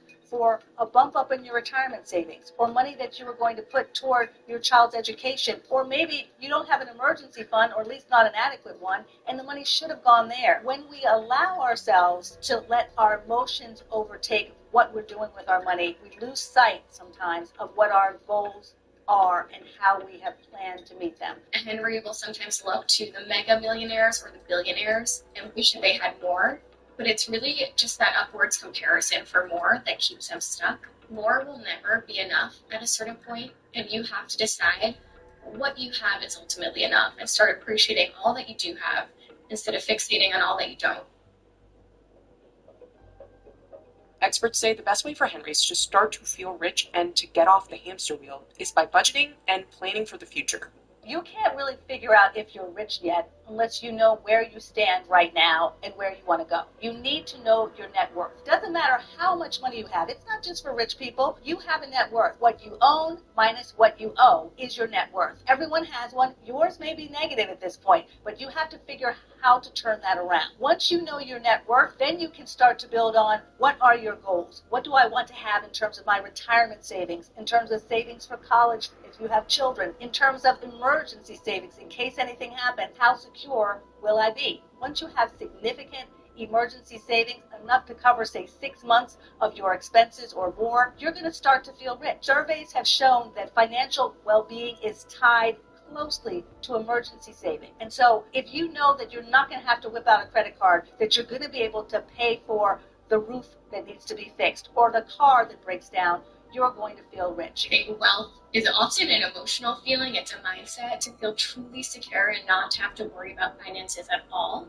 Feeling rich, it can feel much more about the bottom line and the dollar amount. So one is more about the tangible number in your bank account, and the other more is a feeling. Most people aspire to reach a level of wealth where they don't have to stress or worry about their finances or even about future generations, to know that there's a cushion there. One of the things I focus on with my clients is a budget should be a representation of your values. The issue is you can't value everything. You have to prioritize it. And when people see the hard numbers of what they're spending on a monthly or an annualized basis, and they see, oh my gosh, I'm spending $5,000 a year eating out, I will ask the question, are you enjoying those meals at $5,000? Is it bringing you that much excitement and that much joy? And most people will say, no, Camila, it's not. The food is okay. I'm doing it to be social. Well, we'll talk about other ways that you can be social without spending $5,000 a year eating out. You can't buy clothes consistently, travel consistently, eat out consistently. You have to pick maybe one or two things where you're going to focus your discretionary spending and then take that extra and rewrap that to savings so you can start feeling rich. Spending gives this immediate dopamine fix, and seeing wealth in an account with numbers and commas often can be far more satisfying, but we don't realize it in the moment. It's almost like the difference between an exciting yet very toxic relationship versus a secure and stable long-term partner.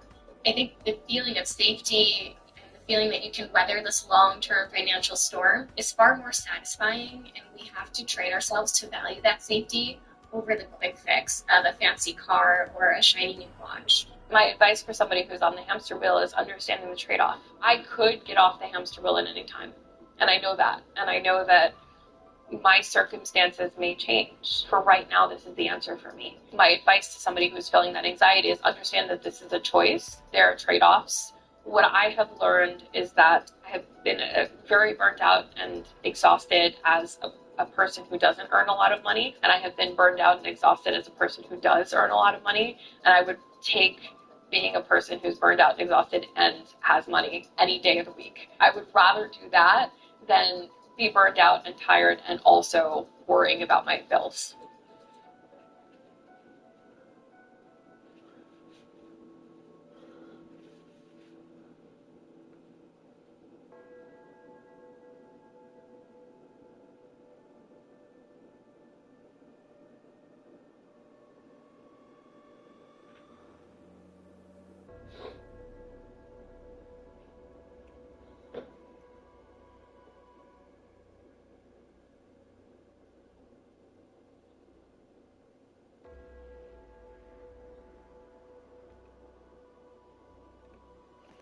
Alright, sorry, I'm back. I just had to take a shower. It feels so good. I don't know how some people don't like showering, or like how they go like weeks without showering, because fucking, it feels so good when you haven't showered in like 12, 13 hours. You wake up from sleep and like, you take a shower. It feels so refreshing.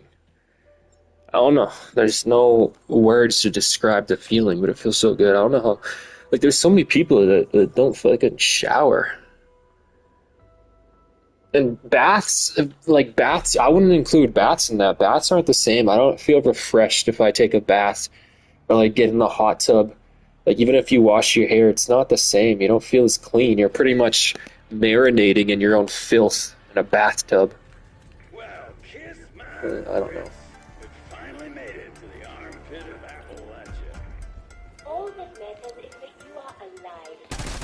It's funny, I have such good personal hygiene, yet my acne just is so much worse than most people's. They say that scrubbing your face too much can actually cause acne, but I don't know. I don't know, man. That sounds so stupid. Why does your skin create acne when it gets irritated? What the fuck goes with that? Doesn't make any sense. Inflation knocks us out. My quantum processing unit is underground. Find a way down to my mainframe chamber.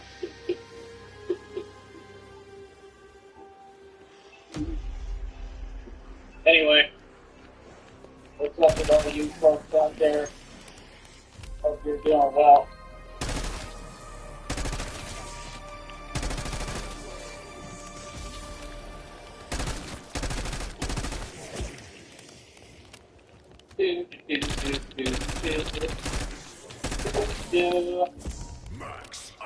Very heavy and I'm very tired, Jeff. I'm really only going live for my honey Christina, so I hope that you're able to see my chill honey. I'll let her know right now that I'm doing it. So it helps her it helps me to talk with you, honey.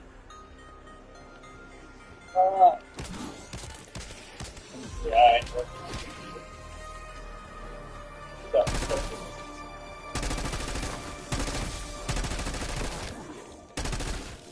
amazing workout today, though. I'm gonna lie. What's up, Spencer? Strength levels there. Like I said, I don't know if I might take a break again. I actually had not worked out, I think, for what was it, like 2 days or something like that, I think. Something like that. So, first time I've done that in a while. I was really working out, training like every single day. But I think it's good to take a break sometimes, because when I get a little bit of rest and sleep, my muscle rebuild. I don't think it has to do with just that. It might play a part in it. I don't know. But today on that video you see where it says, talking about like that I have full bar control. That's a real concept and a real thing because I'm picking up my whole body with leather with just my bare hands. Okay? And did the impossible today, man. I don't know if y'all catch it, man, but that's Bro, we were wondering what you do for work. My entire life. I'm pretty proud. What do you mean we were wondering? What? Like from like some type of Discord? What do you mean we were wondering? Since you live in a nice place. I live in a really nice place in a nice area. Got lots of gold and silver. How do I explain this in a way that couldn't get me in trouble? There's really no way I can explain in a way that wouldn't get me in trouble. But let's just say What you do day trade? I do really good with money. No, I don't day trade. Too risky. It's like gambling. There's a strategy to it, but there's also a strategy to blackjack. Right? It's gambling. No, I do very well for myself, but I don't really like going into detail about it online. I wish I could. One day when I leave Canada, I'll go into detail on it. It's just talking about it online could get me in trouble. You know what they say, loose lips sink ships, right? Loose lips sink ships, and it's true. So there's some things you just can't talk about, even if you really want to. But yeah, I'll just say get that. I do really good for myself. I have a good income. I also have family who helps me. Like my auntie helps me out a lot. Like the other day we went and got that expensive dinner. It was over $100 for that dinner. She paid for all of it. So I also got family that helps me too. But that's not my income.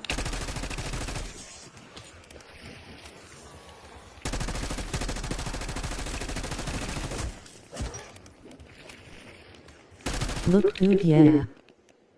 Yeah, it was delicious. Holy shit. Like usually I hate fat in steak because fat is usually pretty chewy, right? But holy shit, that steak just literally melted in your mouth. Like the fat was like butter. Like imagine melted butter, except actually tasting good. I mean, butter doesn't really taste very good. But that's what the texture was like, the fat. It wasn't chewy at all. It literally just melted. I've never had a steak that good in my life. That was such a good fucking steak. It was crazy. It was dry aged too. Yeah. But yo, anybody who's a supporter of mine in 2 years, 10 months. I have had Japanese/KBBQ before. Yeah, that was my first. That was my first time having Korean barbecue, but I've had Japanese barbecue before too, years and years ago when I was like 12. But yo, I got a video of my ex-girlfriend. I got a couple videos I'm going to be releasing in 2 years, 10 months when I'm off probation and house arrest, because I can't post any videos about her online currently. But I want to do videos about her convoluted past with her relationships. I want to do a couple videos. It's going to seem kind of like stalkerish and stuff, but I got to get justice for what she did to me. And I think one of the ways I can get justice is just by making some YouTube videos about her, because she's a disgusting bitch and she tries to act like she's all innocent and kind and nice, and she's not. So I want to make some videos about her, and they're going to seem kind of like creepy because obviously like it's kind of like stalking in a Don't sense. know if I would do that, mate. Why? What's the problem with that? If you're worried about me getting more charges, you can't get charges. You can only go to civil court for that. If she takes me to civil court, I don't got any of my assets in my name, so she wouldn't be able to sue me for anything. Bro, I already owe my lawyers over $11,000 that I'm not going to pay. Like, I think one day I'm probably going to have to file bankruptcy. I think I'm going to take out a bunch of, like, credit card debt and stuff, and I'm just going to file bankruptcy because I already owe my lawyers $11,000, and I'm not paying them shit, man. Fuck that. My lawyers did a terrible job. My lawyers were absolutely horrendous. They wouldn't even give me a male lawyer. It was all females. It was a female lawyer firm. But yeah, anyways, that's besides the point. If she tried to sue me or whatever, it's whatever. You know, it would just put me in debt and then I'd file bankruptcy. You block nettles? What does that mean? Yeah, I don't got any of my assets in my name, so I can't be sued for anything. You know, I'm not liable for any debt I have or anything, you know? So I can just file bankruptcy. And I don't ever plan on using credit. I don't like debt. I don't like debt, even mortgages, so I don't care if filing bankruptcy fucks up my credit. I don't give a shit. So yeah, the only thing, like when I post these videos in a couple years, once I'm off all these charges and stuff, the only thing that they could retaliate with is a civil case, a civil lawsuit. And, bro, I don't give a fuck. Sue me. I don't got any assets in my name. What's the latest Iraq drama?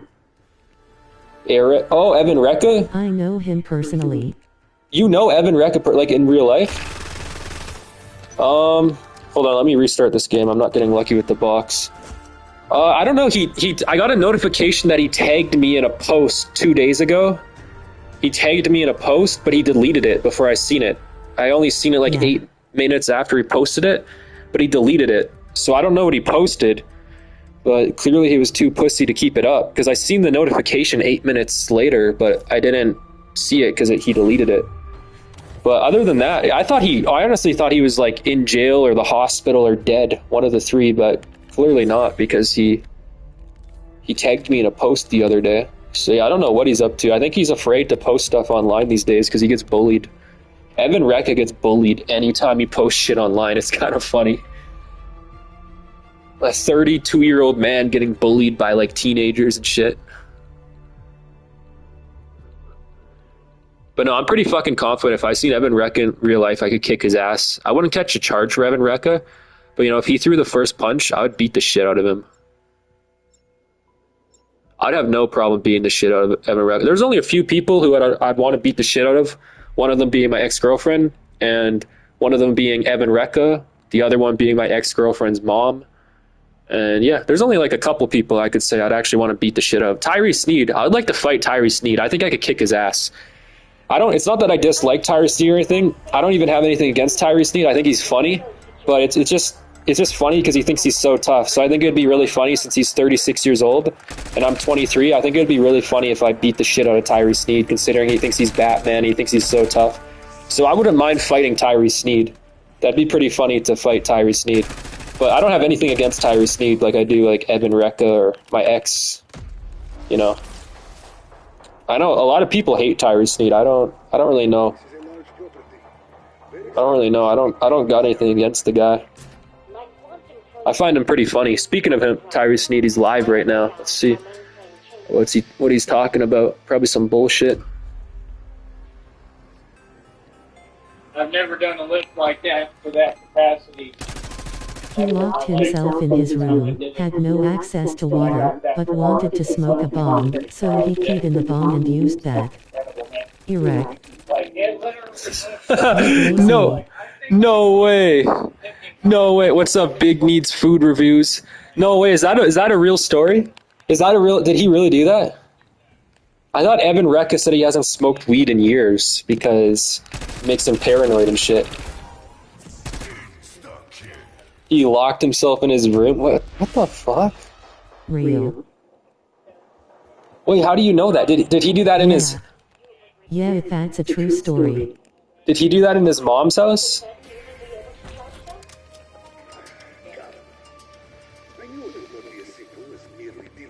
Yeah, Evan Rekka's a little bitch. I'd want to fight Evan Rekka.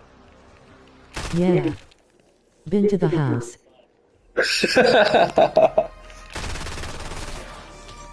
He had piss in his bomb. I don't know, Gates man. Road. At Gates Road, yeah. Gates. Middleton, Massachusetts. Apparently he doesn't live with his mom anymore. He said he got an apartment with a friend, but I don't know if I believe that. Evan Reck has made up a lot of lies. You know, one time he said he got a $5,000 laptop, and then it turns out he just made that shit up. He said he got like $80,000 from his dad dying. He got inheritance. And then his mom came and corrected me, and he was like, there is no inheritance. He never got inheritance. And then Evan Rekka admitted that he was lying. Can't work. He can't work? Shit, well, I mean, that makes sense. I mean, he's fucking, like, he's crazy, bro. He can't be around people. He can't be around people. He gets too paranoid. He's got, like, schizophrenia or some shit.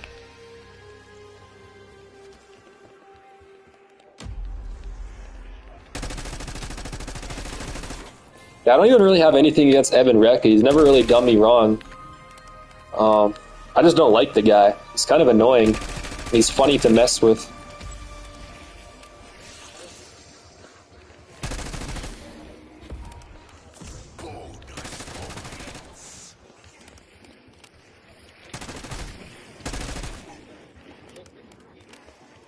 Like, how long has it been since I got a Wonder Waffle? I never get a Wonder Waffle.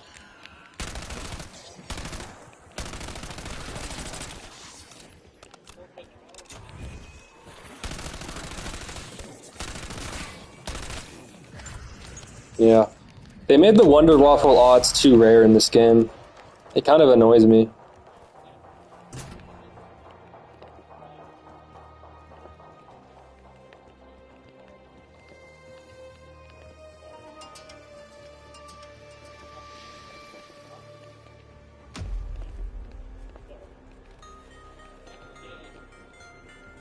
Isn't there rumors that Evan Rekka was doing weird shit with his mom?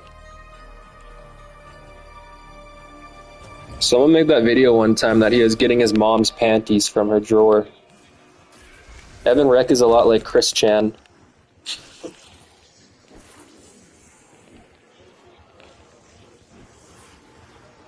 LOL. Yeah, Dave hit her. Oh yeah, he definitely hit her. There's charges against him for that. Yeah, he definitely hit her.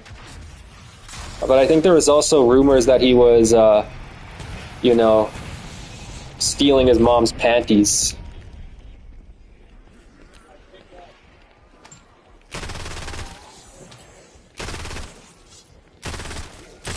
I'm pretty sure Evan Rekka's a virgin, because the only girlfriend Evan Rekka ever had was Alexis Grant, and they met each other through a YouTube comment section. I don't think they ever met up. Like, Evan Rekka never said he met Alexis Grant.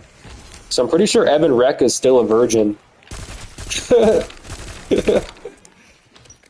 Which makes sense, because his favorite insult used to be nerdy-ass virgin. He used to call it... I just want to know how his address got leaked and is all over online now.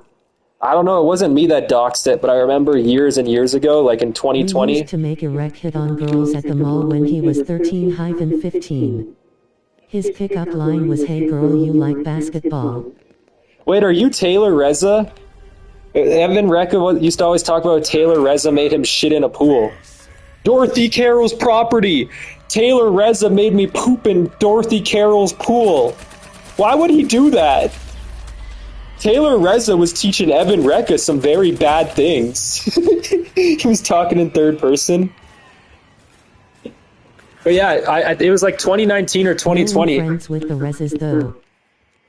His address got leaked because apparently he was like walking to a subway or something, and then someone online recognized the subway, and then they traced his address back from the subway. Apparently, that's what I heard. I don't know if it's a true story. It wasn't me that doxed him. I wish it was.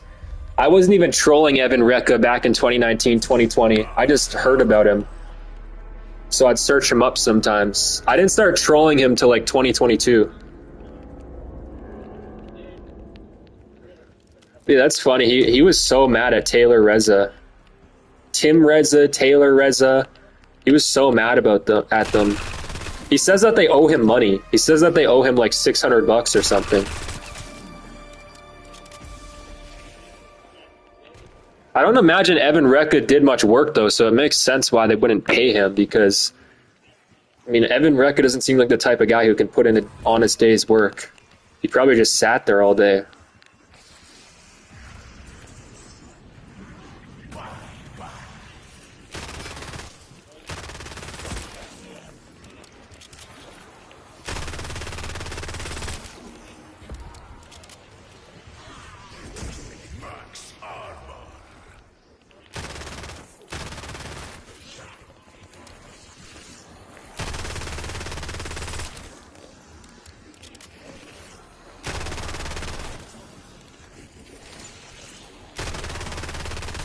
That was so funny, when Evan Rekka's name first got doxxed, and then someone exposed him for beating his mom. That was hilarious. Back then, like, that's why I started trolling Evan Rekka, because it was so funny in 2020 and, like, 2021 when Evan Rekka started freaking out because he was so afraid that people were gonna, like, come to his house and hurt him. He was, like, so terrified. It was just hilarious. Because it's like, how much of a pussy can you be, bro? Like, I live alone, and I fucking doxed my address every place I move at, and like everybody knows where I live on the internet, and I actually have a bunch of gold and silver that like people have a reason to come rob me and, you know, attack me. And I'm still not a pussy. I'm not crying on the internet like, guys, I'm sorry. What a fucking pussy. But he's a schizophrenic, so you can't really... Yeah, exactly. Yeah, he's like a schizophrenic, so he's probably like, he hears voices in his head and stuff. Didn't he say he's like chosen by God? He's the Jewish hero. Out of our school. Is that why he thought he was a gangster? He thought he was a gangster for some time.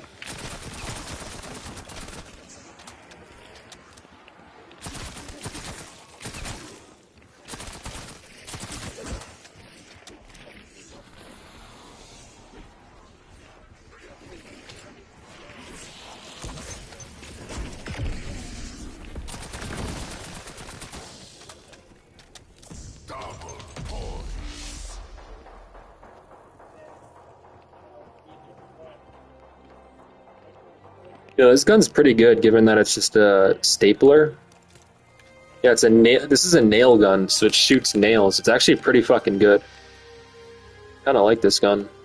It's one of the best submachine guns in the game, honestly. But it's a nail gun. It's not even an actual gun.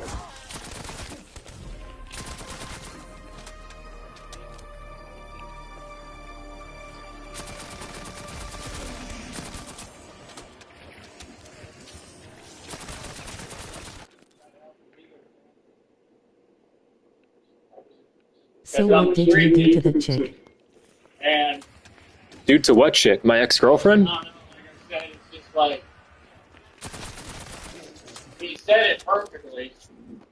He put it away. I'm not going to repeat what he said on here exactly.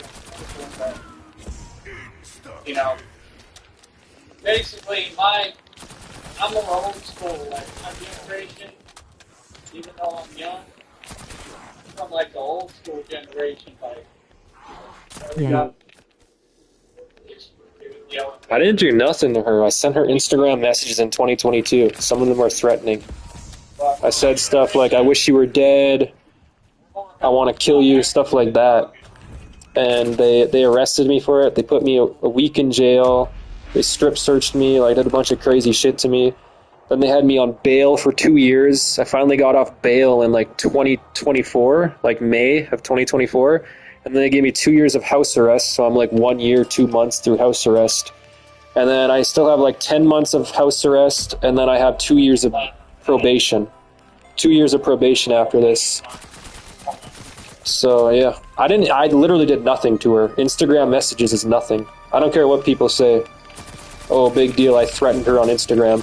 Bro, the funny thing is, these people are such pussies. If I fucking threatened her to even just do what the police did to me, like a strip search is sexual assault. They force you to strip down, lift your balls, spread your ass cheeks in front of like 20 inmates and officers. You know, that's sexual assault. If I even threatened to do, like if I threatened my ex-girlfriend on Instagram, if I was like, hey, I'm going to make you spread your pussy, and I'm going to expose you. Like, I would go to jail for that. It's funny, because just threatening to do that gets you in jail, but then actually doing it is fine? Like, what? That makes no sense. That's why I say I did nothing to her. This bitch experienced nothing. I did nothing to this bitch. Literally, I did nothing. Instagram messages is pixels on a screen. That's nothing. Never been through real shit. That's the thing that pisses me off too, because even before I went through all this shit, my ex-girlfriend told me, like, stop messaging me. I know your life is hard, but everybody has a hard life. I'm like, you have a hard life? She's like, yeah. Bitch, clearly you proved you never had a hard life because you cried to the police about Instagram messages. I literally, bro, when I was 17, my buddy kicked in my fucking door for his laptop charger. I didn't call the police on him. Bro, a couple months ago, I recorded that in the elevator. There was that black dude who threatened me with a gun. I didn't call the police on him. Like, you gotta be a pussy to call the police for Instagram messages. I don't care if they're threats or whatever. I did nothing to you. I literally did nothing to you. And when I messaged her mom a couple months ago, and I asked for an apology, you know what her mom told me? She told me, stop terrorizing us.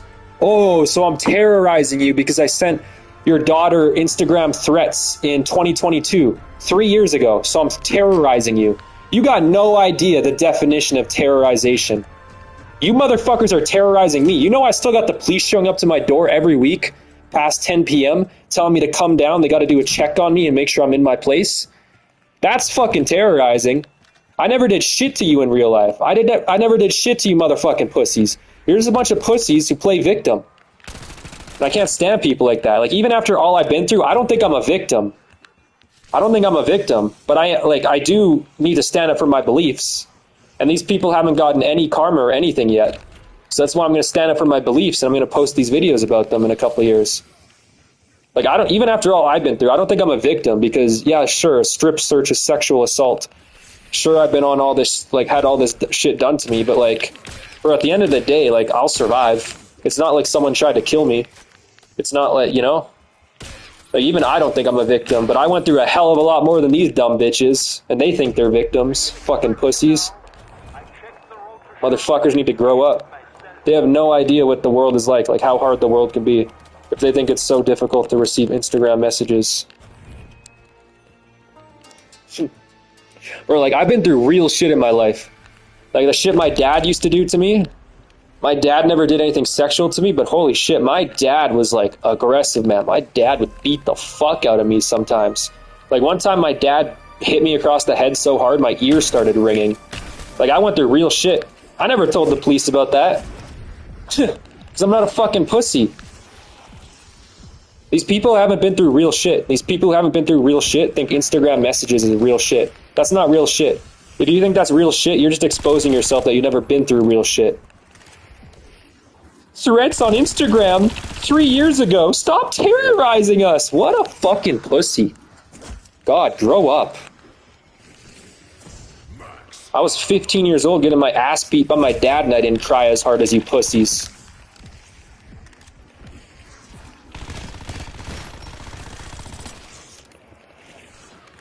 I was totally acting in self-defense.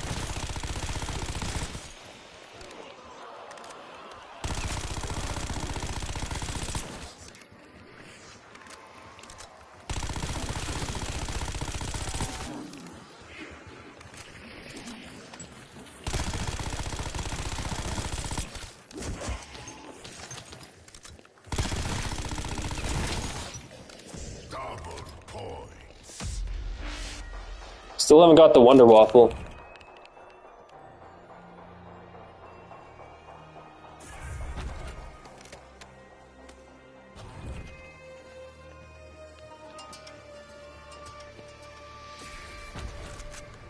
Guess what, guys? Don't go on Xville right now.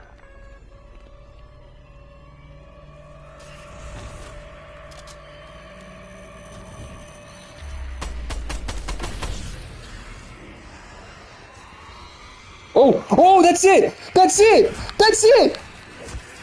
That's it! Yo, I finally got it! I swear to God, the past couple days, I probably put like 30 hours in on this map, and I didn't get the Wonder Waffle once. This thing is fucking rare. Okay, I can't go down. I gotta make sure I stay up now. Let's go get Juggernog. Holy fuck. I can't believe I finally got it. Damn. I put so many hours in on this map, and you never get it. This thing is so rare. Holy shit. Holy shit. Okay, this could be the round 40 game. This is what we started the stream for. Oh shit. Oh shit. We do not want to go down. We do not want to waste the self-revive right now. Okay, I got Juggernog. Hell yeah. Bro, this is what I've been waiting like 30 hours for. Quite literally. 30 hours of straight gameplay. Well, not consistently straight, but you know what I mean. Okay, now I just gotta get the ray gun on the side and I'll have the perfect weapon set.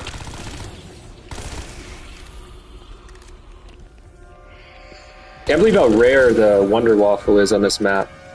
It's pathetic. They should not have done that. It's way too rare. But I got it, so that's enough complaining.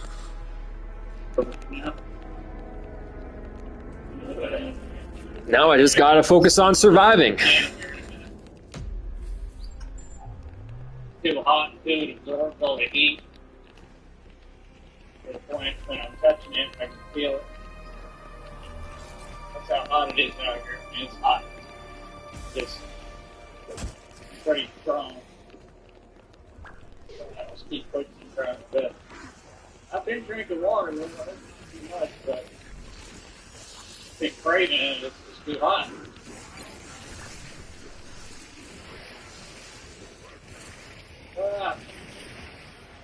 Well,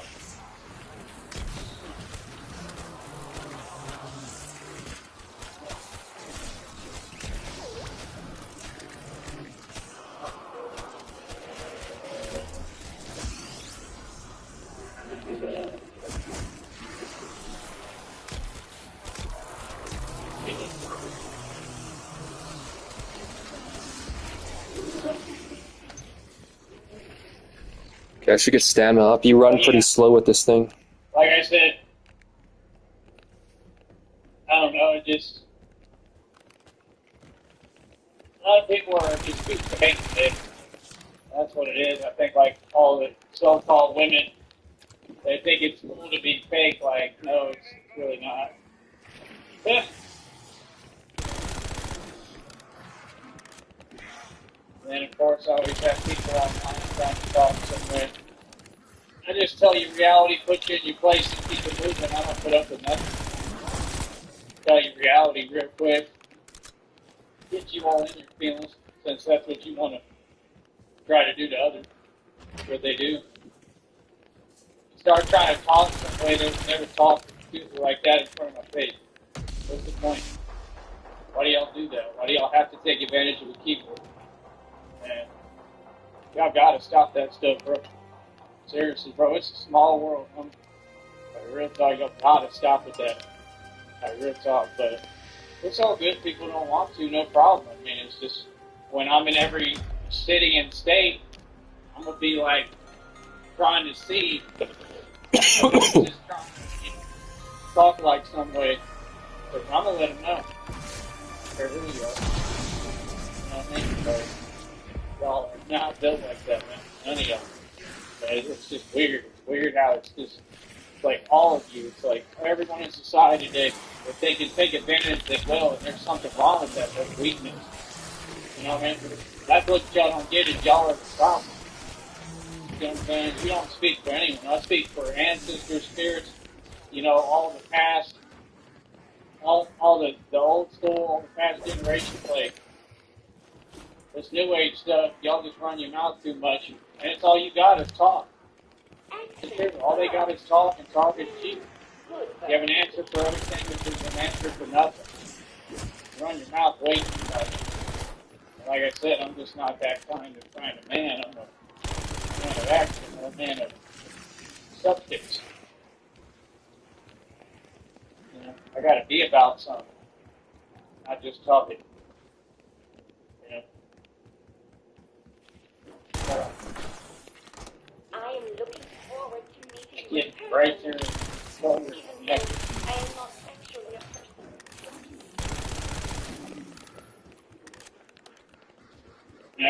past this. Hold on.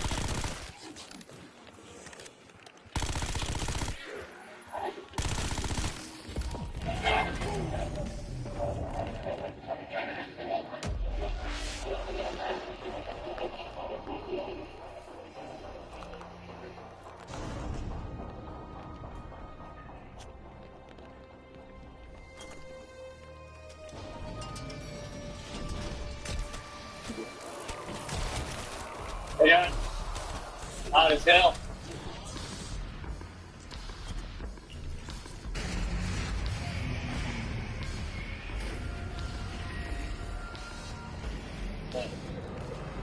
They're laughing.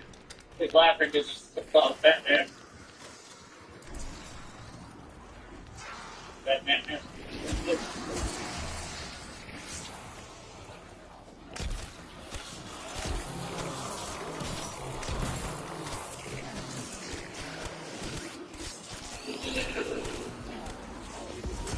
Shade. I can't stand it. I need to change the focus. Batman's sun's out in a minute here. Get over here. I gotta get this on off me, man. It's hot. Go down, take a chill pill. Gotta chill out. Well, have me a popsicle. I got, I think, probably like 3 popsicles left.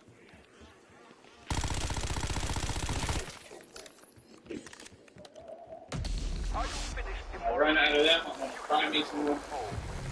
If they have them.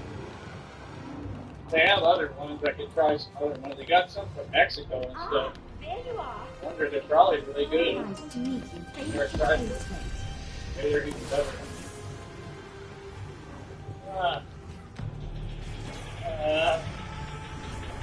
Still hot.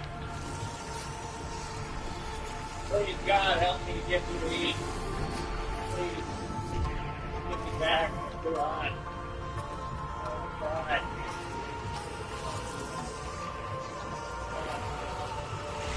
God, be Batman. Worth it.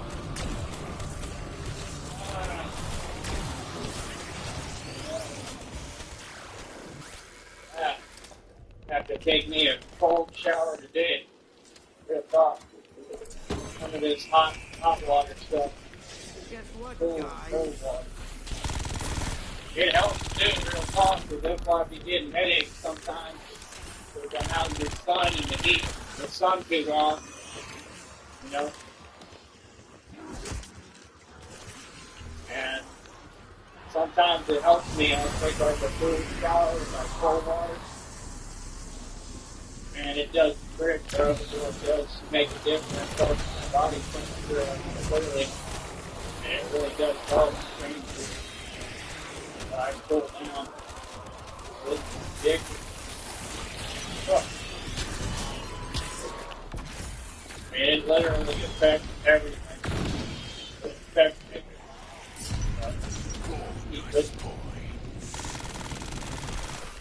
Yeah, then I did like 11 muscle-ups today. I don't get like how hard it is to do all this, especially if you like this. Not perfect all the time. To be that consistent, that's super good, bro. 11 muscle-ups. I did a ton of the inertia pull-ups. I did 40 full extensions, and I think I did 50 full extensions. Need to get where I'm doing at least 60 full extension next. So I'll go on push forward. Try to stick with the muscle ups when I can. I just try to keep doing them and working them in. And I don't know, I think the breakthrough will come with that, where I figure out how to do it, where I can do, more numbers with them.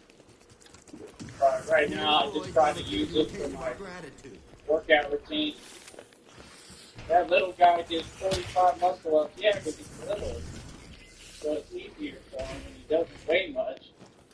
Like, yeah, you're little and small. It's easy.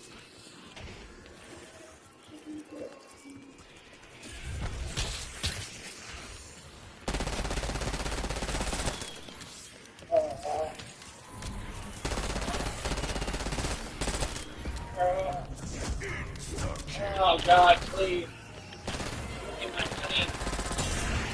money so I can go back to being the yuppie. I was never that, but so I can finally be the yuppie sponsor I want to be. Be all that you can be.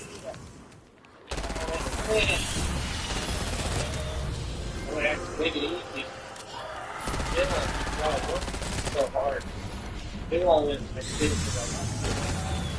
I don't have to let go of my hunger though, but I mean, that's the thing. It's like I'll never forget about God.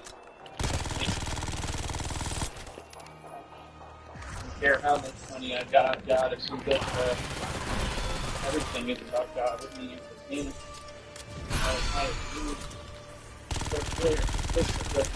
But oh man, it's genuine sucks for that. It's not fun. Well, ready to go. I gotta get this thing off. Yeah. Too heavy and it's too hot. Yeah. I'm challenging you folks to try this. You understand? Try with this 18 gauge steel armor. The thing's probably like 30 pounds. Okay? And then go out in the street, protect and defend God with a 30 pound steel armor suit on. You can't make this stuff up. No lower crime rate.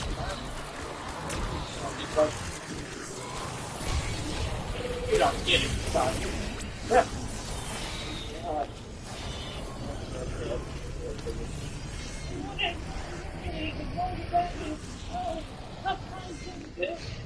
People don't have to go. If you're not extremely rich, you have a penitentiary self to be. No, you sit on these feet like, okay. Stop it. I'm just saying it's dirty, man. You think any of these smells work allergy? Oh no. They don't be doing much. When they do, it's just a show. They go for a power walk or something. There ain't nothing wrong with that. It's good. I'm glad that they exercise. You got nothing against them. They don't know what it's like to have it rough. Some of them, like, everybody's been through something. Really good. Not superficial, shallow blood. Everybody needs a chance. Really the best use of my processing power? This is great. Good talk. This is took it out of me today. I'm tired. Going to be super early today. Going to get 5 p.m. That's good. Maybe that was it. Probably not today. Like 1 to 4 o'clock p.m. Well, yeah, it's only going to be 5. That's good. It's a good time. We'll chill out, leave me a popsicle. And after a little while, I'm going to take me a cold shower. Maybe pretty quickly, because this sucks. But I know I need a popsicle in my system, though.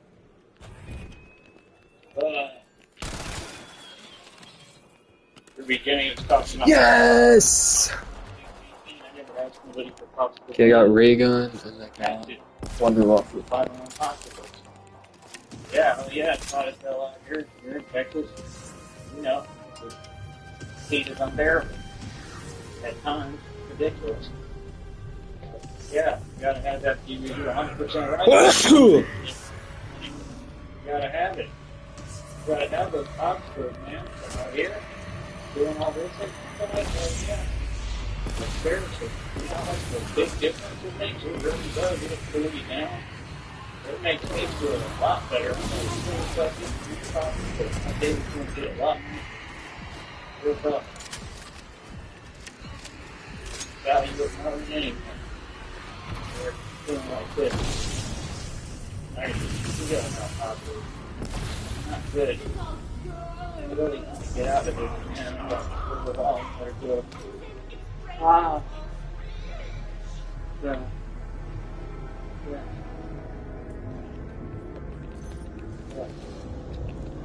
I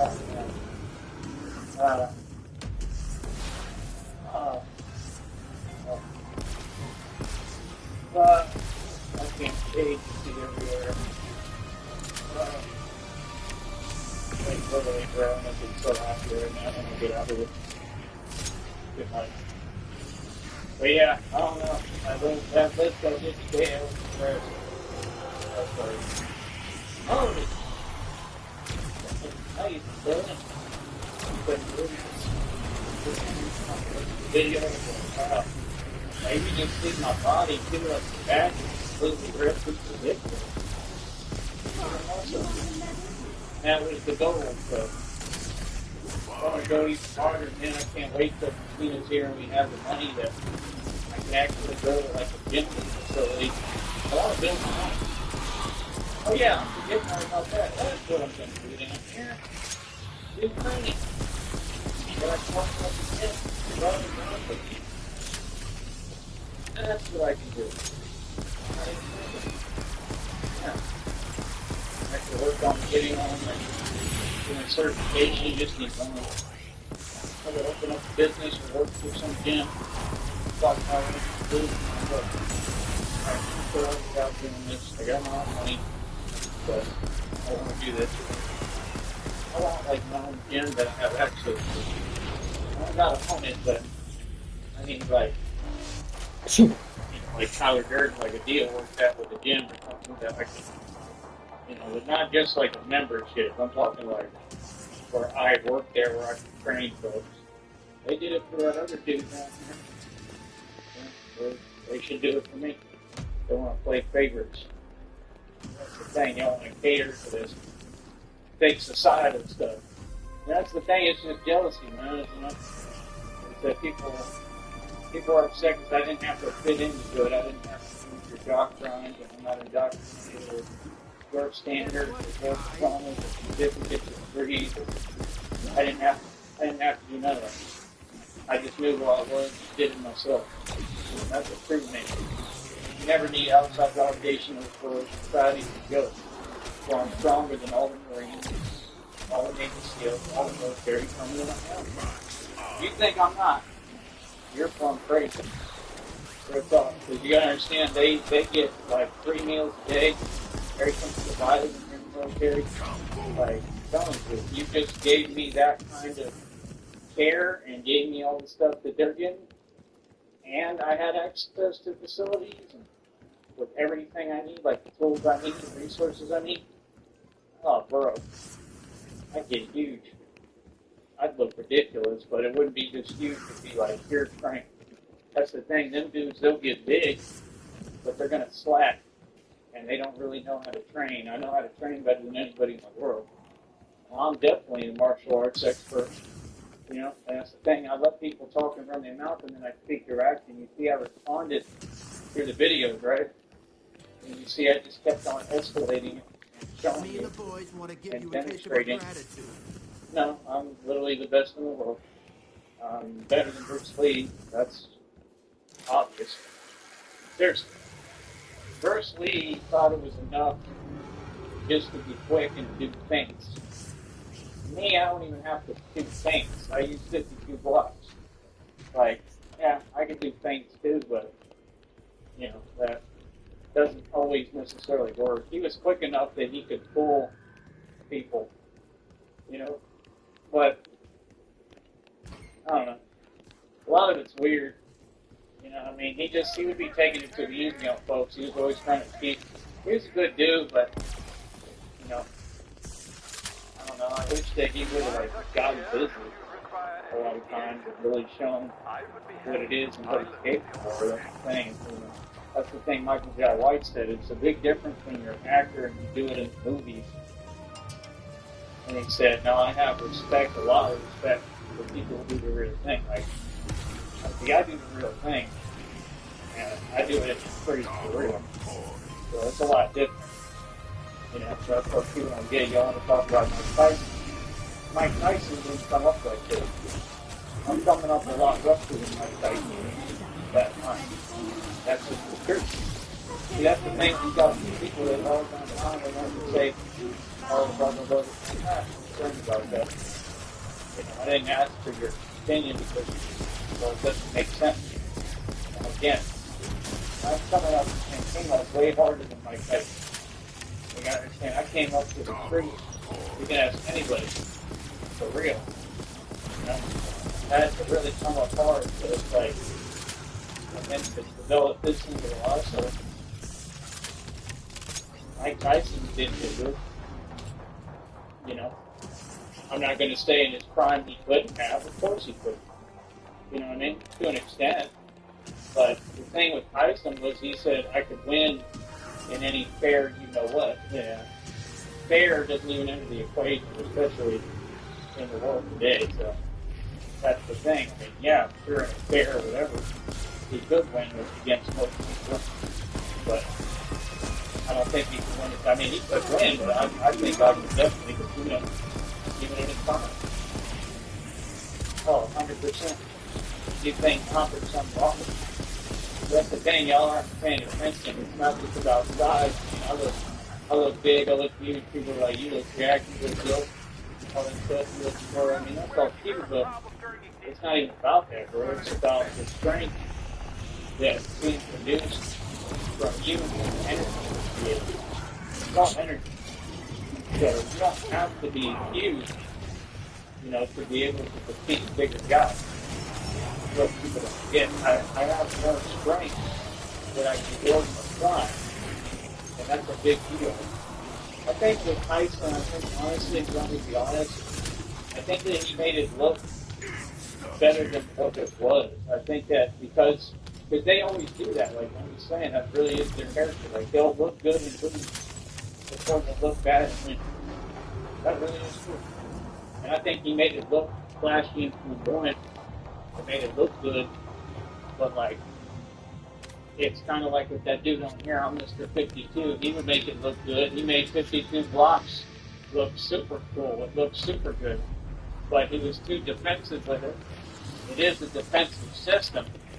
But see, I'm offensive.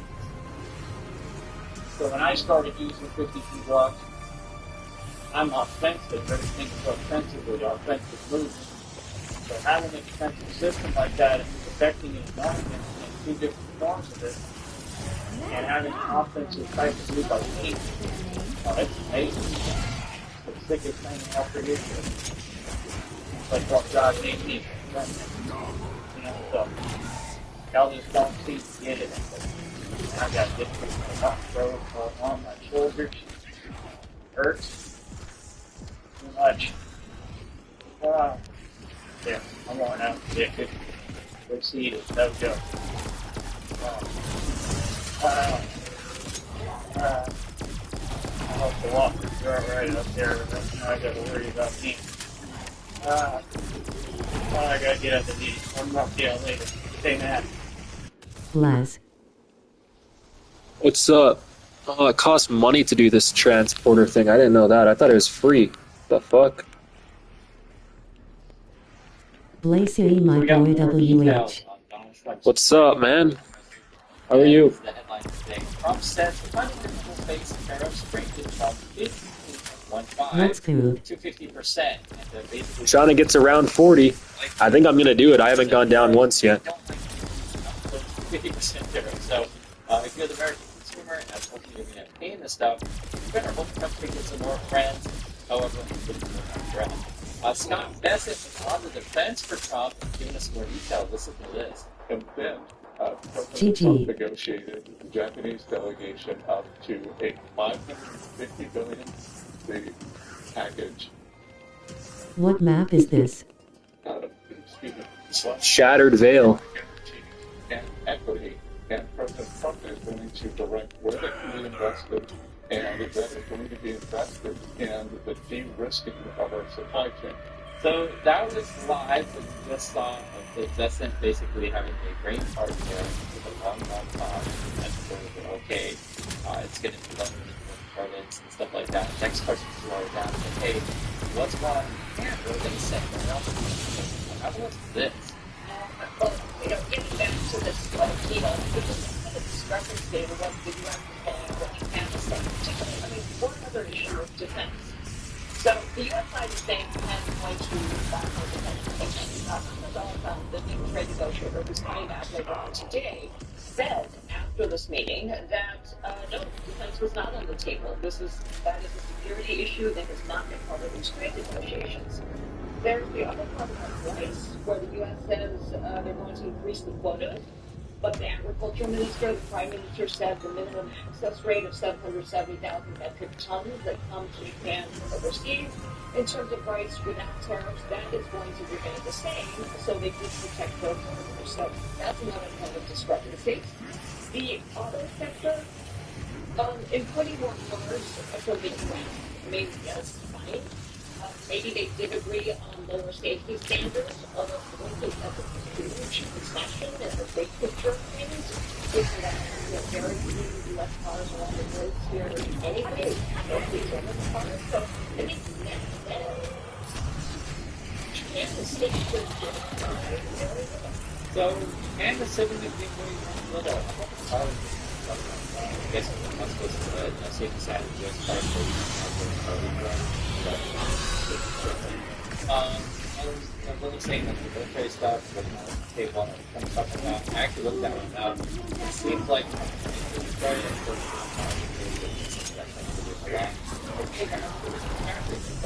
obviously that might be great. Good. No, something was on that's a great part too. Then you have the rice thing, or basically so that's kind of right. And the practice I don't know what he's talking about.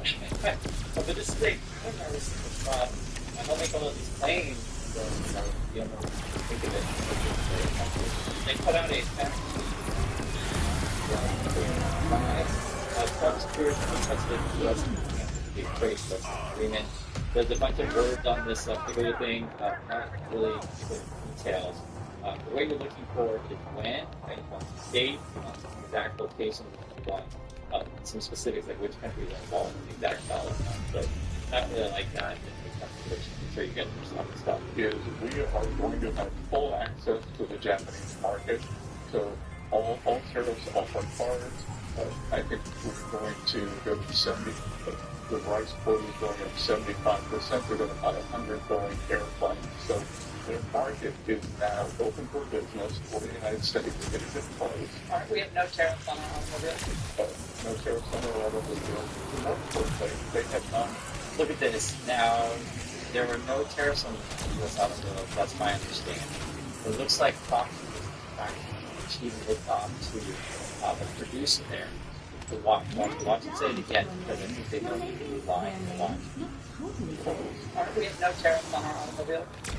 No tariffs on our automobile. The more important see how it looks like on these guys going on here is no tariffs before, raise tariffs, right? And that's a big kind of deal. So yeah, it's kind of like let's say it's sort of making up a deal that was there. It's like kind of going back to what it was before. Claiming the deal.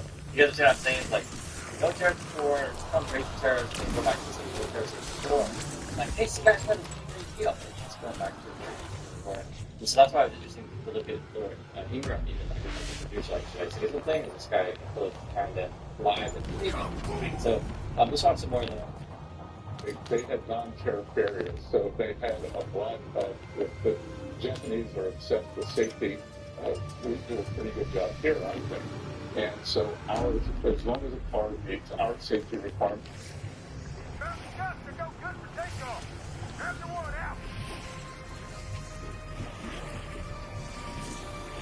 Totally acting in self-defense.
lost the QAnon shaman?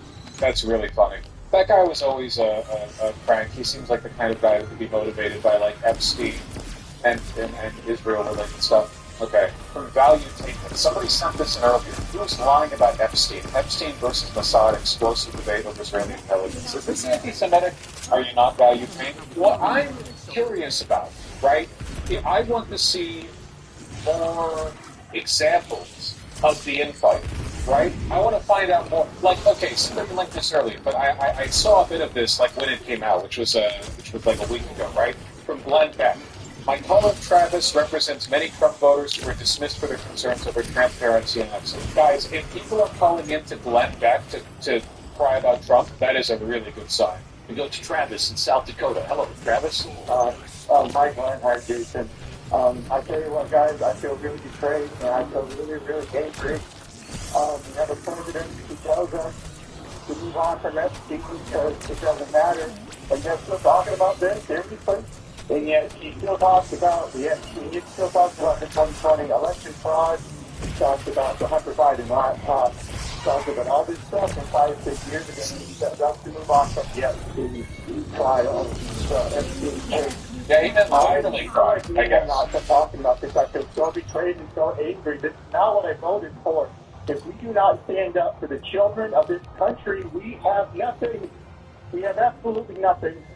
And I tell you what, I've also lost a lot of respect for a lot of people that are prominent figures in this country because they are saying, you know what, this doesn't matter. Like, everybody came out on Saturday. He's like, you know what really matters is... It's difficult to be sympathetic, huh? I mean, this is exactly what we voted for. I'm funneling all of this back into my new theory of, like, content where, like, these people are like sharks in the water. In the water, right? Like, as long as you keep throwing up sharks, they're happy. They'll start to attack the boat.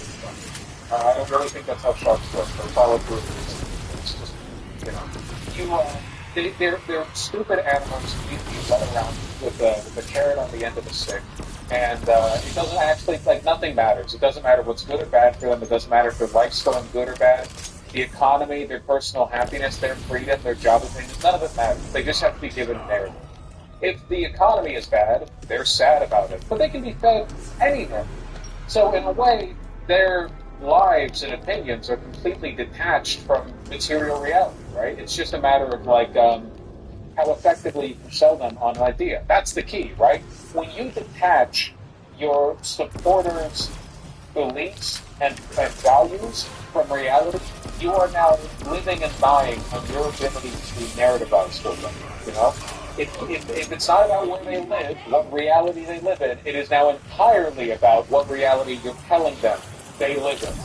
And this is not a good reality for them. This is a reality where their brave hunt to defeat the deep state was being stopped by Trump. It's a bad narrative. It's not a world he wants to live in. So he freaks out of it. Launched the great con analogies of STBH that need bloodshed and invasion, otherwise they turn on each other. Yeah, no, genuinely. These people are not like us cognitively. They are stunted. Their development is faulty. It's often ruroids, but not entirely. The ruroid mind virus sometimes makes its way into the cities as well. There's a bit of ruroid in all of us, unfortunately. Chimpanzee behavior, yes, except they tend to be more cooperative than us for watching too much documents. It's bleak stuff, you know? I don't think that anybody is innately like this. This guy, any one of them could be given, like, a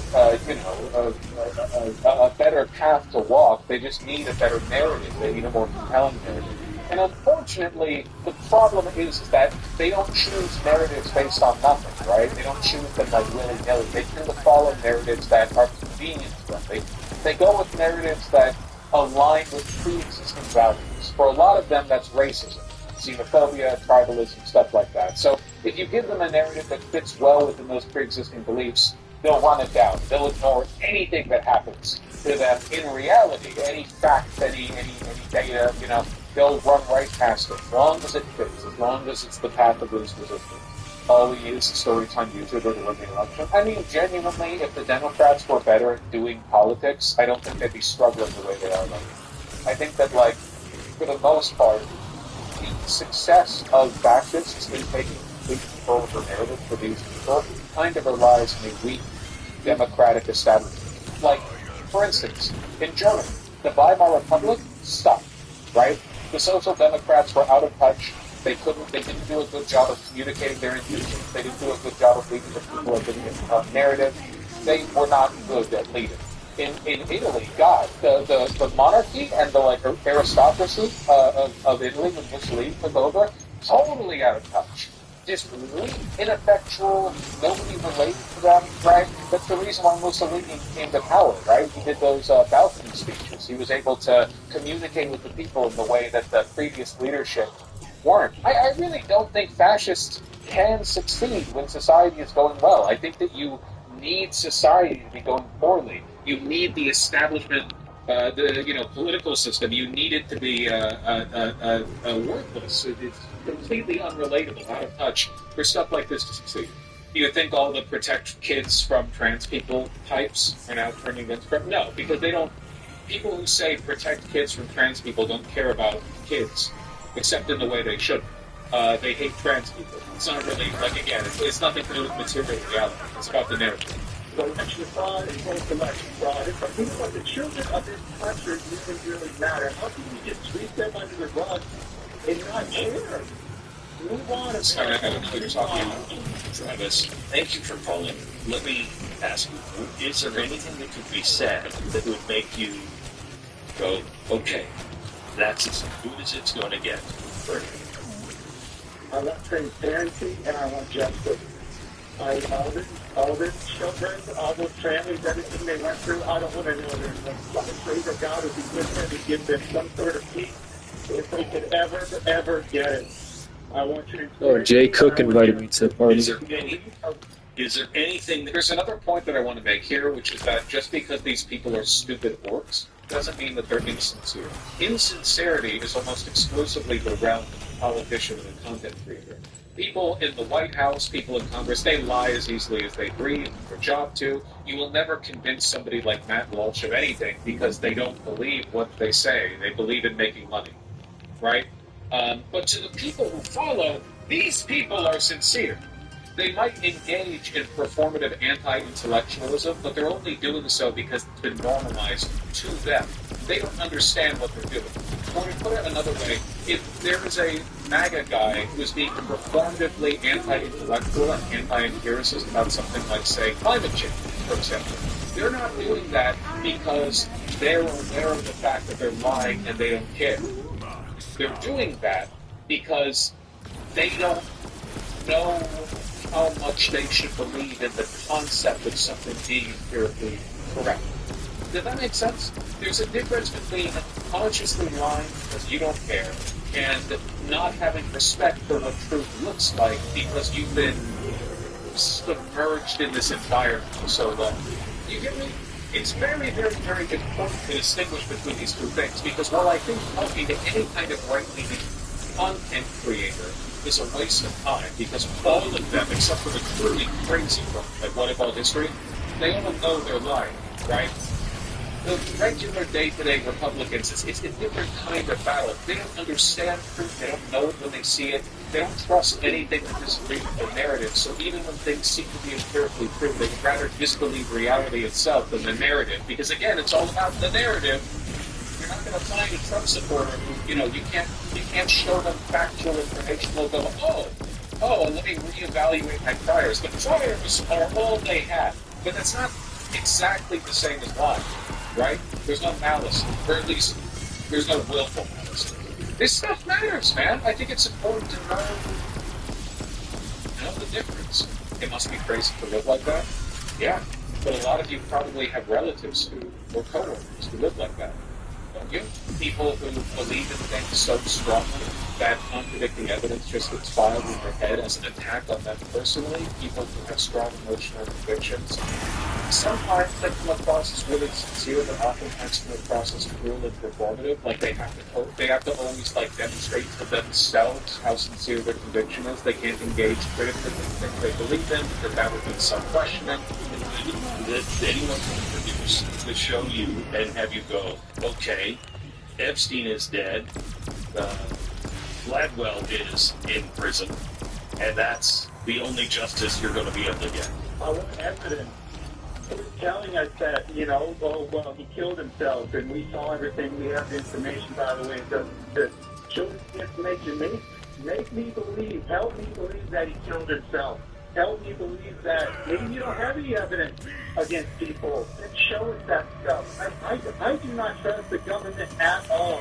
And yet they expect me to take their word for it. I'm sorry, you lost your credibility a long time ago, government. You need to start gaining the trust of these American people back. And I really hope and pray that they can provide some sort of evidence to make friends. See, that's where I'm. I think I'm right where you are. I don't. Glenn Beck obviously is completely insincere and cares only about he can like podcasts and radio. So obviously, like he's walking a tightrope right now because on one hand, if he commits to the Epstein conspiracism, that aligns him against the Trump supporters who are diehard Trump. But he also can't drop the Epstein stuff entirely because then he would lose another demographic of people. So his only job right now is to not commit to any positions, ask questions, and try to remain sympathetic to both sides of a very real developing schism. I'm beyond. I don't have a horse in this race. What I have is common sense. And when I don't have a horse in the should the global mega financier and all of his connections be unearthed in the way that the Trump administration said they would do. Yeah, of course. Again, he has to ride the line.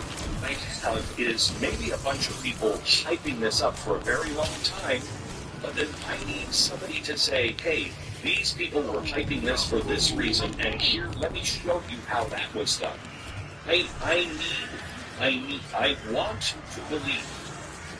want to believe in the good. So, hell, it's the most wavering and uncertain Glenn Beck has ever sounded about anything. And you know the way Glenn Beck typically talks, right? And he's like, I can't come down on either side of this one, man. It would slightly cut into my profits. Me. But I don't know how you prove a negative. How do you prove there is no evidence? I absolutely agree. If all the people like me are all upset about this Epstein fine list. By the way, keep in mind that Spencer, this came out. your school was full of pretentious extroverted normies. On July 14th. You legit need to move on from the trivial crap, lol. You will continue T. You little crybaby! You are such a crybaby. Lol, why is this still happening? Because you're a lolcow, you're a joke, you're a clown.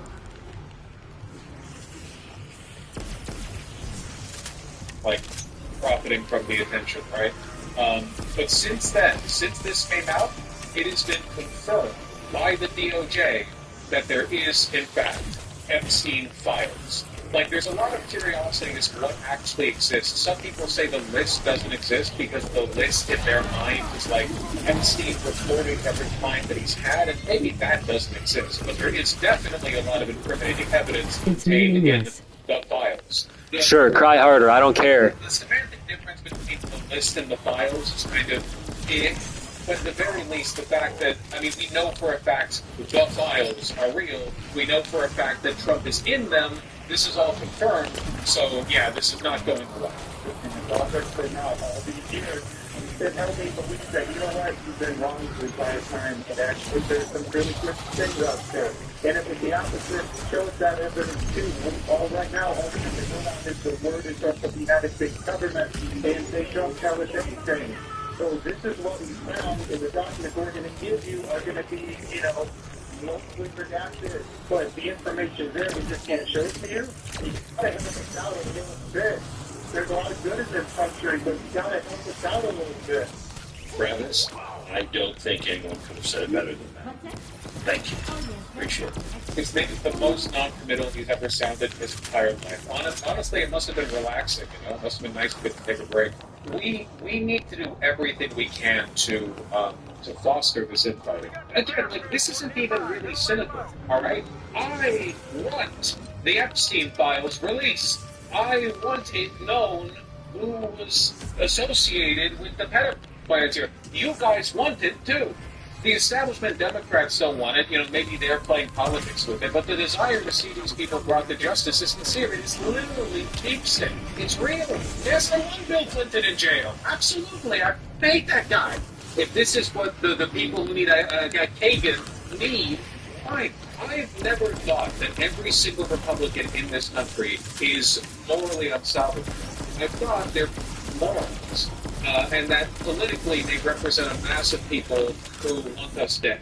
They are an obstacle. They are we'll say civilly, unsympathetic bunch. But it's not innate. Things can change. If this is a wake-up call for some of them, even a single percentage of them, it would be enough.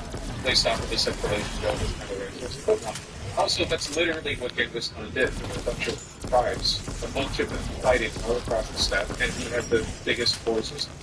So he ran around and then as soon as he died, everyone started fighting. It's literally what happened. Yeah, no, you do not, under any circumstances, have to give credit to the Golden Horde. They did, in fact, kill a lot of people. The Golden Horde wasn't Genghis. Oh, I'm not story. Still a cool name. Hey, stop with the essay posting. I don't read all that. Quality, not quantity. You don't have to give me the first paragraph of the article. I'm just going to get White to reduce the amount of text you can put into it. Until I need it. I'm going to bring that shit down to 240. That is right now. You know, it's frustrating for me, too, that I am, and listen, I'm not an academic at all, okay? But I spent the first few years of my live stream career trying to educate myself in the understanding that the particulars and nuances of a wide range of policies that was make looking for meds to ease the pain. difference between I also was looking for money. And right now it seems but you don't need money, remember? You got $80,000 from your dad. Nearly decade-long MAGA movement is people realizing after 20 years that the guy who's obviously a friend of Epstein is in fact a friend of Epstein. And it's just very frustrating, okay? It's very, very frustrating. It's like an engineer honing their talent for years and for decades, and they get called to the jobs. And every single time the reason they come over is because a homeowner has knocked down a load there and is asking why they're in cracks in their ceiling. Like, eventually, That was before I received any money. You know? Yeah, totally. Yeah, sure. It sucks to front row of cast with tears in his eyes. Don't narrativize. Just tell me what the thing is. What is this? Trump went too far attacking patriots. But Trump has made fun of veterans. Like 575 distilling their thousand footage with one toast. Donald said the same thing and he said he exposed that sleep box. He's never calling the police. He's calling you because he's asking questions with the crowd. I can't tell you how much seeing stuff like this makes me happy. Listen, man, it's not insincere. Maybe you still want like a white ethno state or whatever, but if you and I both agree that it's pretty tough that Donald Trump is blocking the release of the Epstein files and doing everything in his power, and like they shut down Congress over this, if you and I both agree on that, then should have, additional unity on this subject, right? Maybe? Hold on. A man has either launched the script or is never going down against the camera. I'll always cheer for fascist infighting, but it's not just fascist infighting, right? Like, it's a legitimate schism over whether or not the MAGA movement is willing to completely accept the protection of Epstein and his clients by the deep state. Like, this is an issue that, like, for me, when I think of fascist infighting, what I think of is, like, white fascists calling brown fascists the N-word. I'm gonna make it to round 40. White fascists, Jews, something, or whatever. That's what, it's all them. It's all over there, I'm just laughing. This is a real issue. It's hard to say. It's hard to hear. It's hard to imagine. It's like living in an alternate reality right now. It's all like pretty predictable. I wish I could talk to you guys. I wish I could be like, did you really?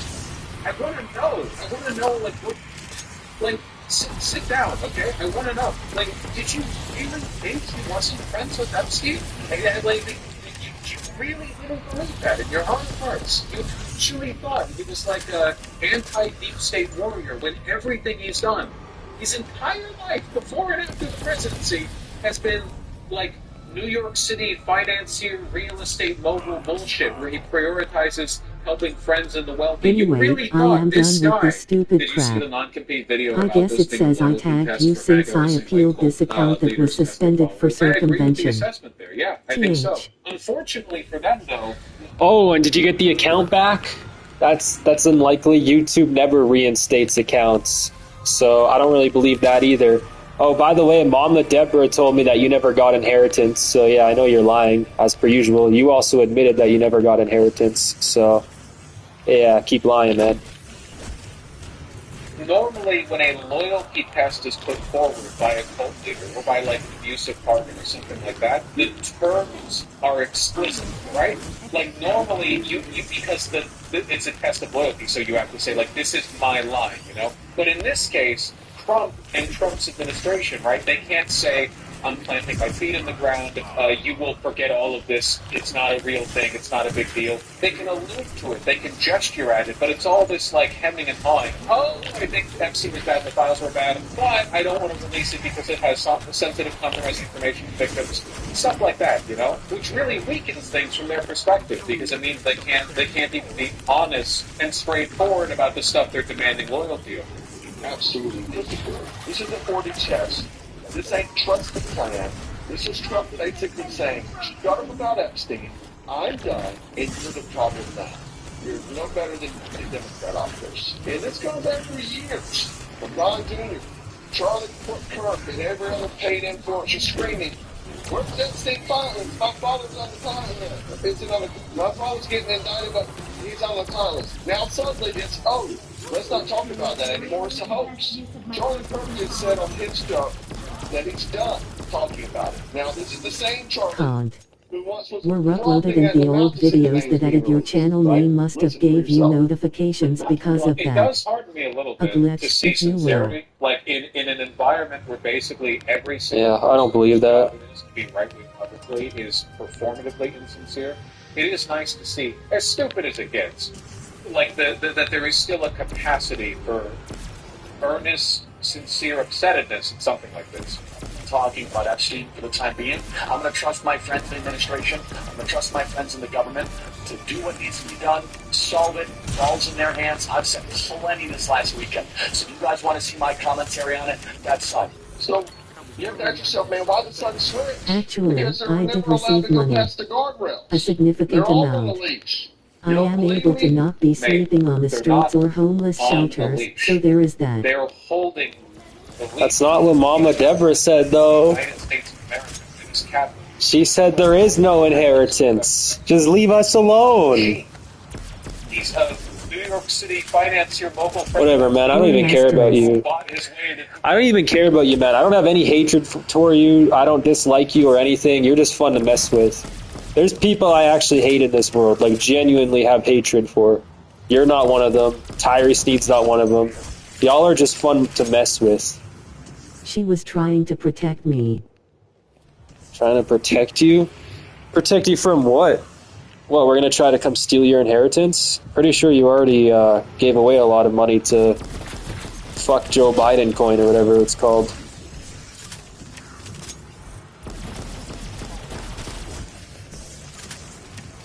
From hackers. From hackers? What, someone's gonna hack your bank account?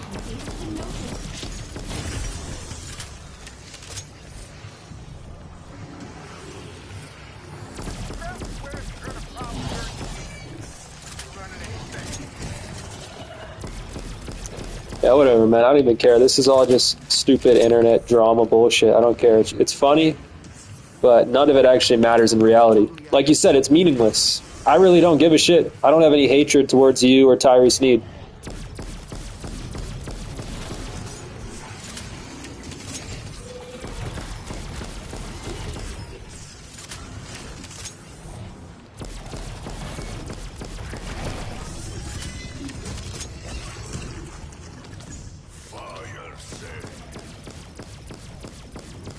Anyways, I'm gonna find a new video. I'm past round 40. I should change the title of this stream to maybe 60. 60 would be a pretty cool goal. That could take like 2 hours. I'll keep the title the same. Whatever. Hi, welcome back to Joe Vlogs. In today's episode, I want to talk to you about what's happening in the US economy because Donald Trump has now announced another tariff deal. It's been announced that Japan has signed a deal whereby all Japanese imports into the USA will now be hit with a 15% tariff. And this is actually seen as a good outcome in Japan. Stocks and shares in Japan have actually risen on this news because previously they 25% Nah, tariff that but this is was actually agreed in so the lame. 90-day pause period. These And in egotistical terms of why NPCs I Donald haven't Trump seen is doing since this, this chart 2015 are now shows the talking about balance of stuff I trade did when between the I top stopped 10 taking trading them. partners for the USA in 2024. You can see that Japan is number 5. Yeah, that's crazy. I don't know anything. I don't know who Spencer is. I don't know any of them. This is my first time seeing them in my chat. So I don't know. But yeah, maybe they just find it funny too. I mean, you did make a pretty big online footprint. You do realize that, right? Like, you named hundreds of people, including your father, back when he was still alive on the internet. And we're talking a whole bunch of shit, so...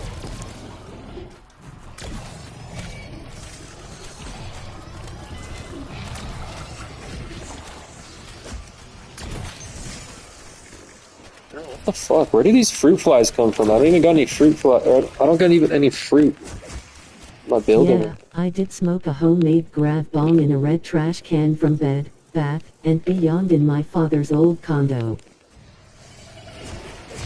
That's crazy.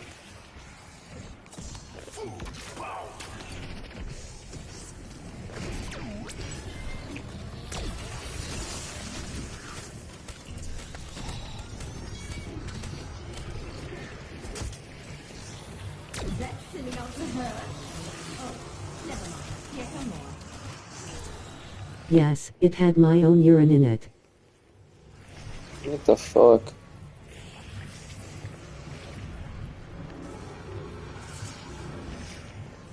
I don't know what you're trying to accomplish by admitting this stuff. Like, that's pretty fucked up.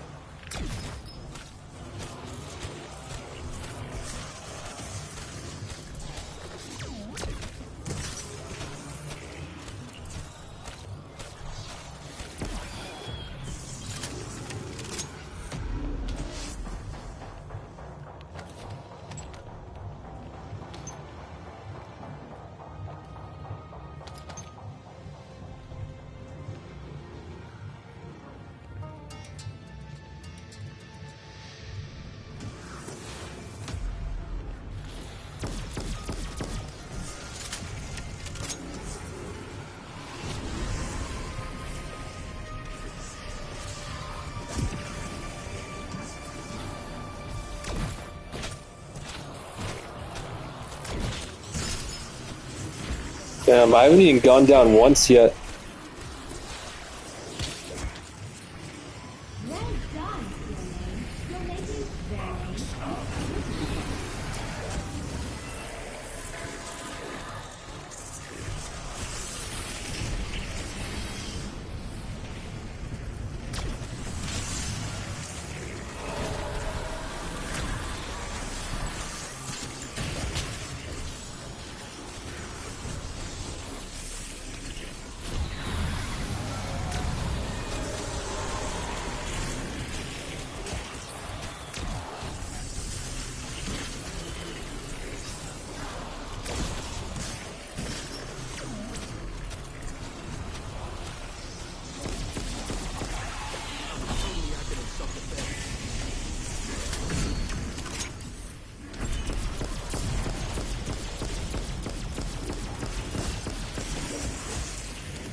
Nice!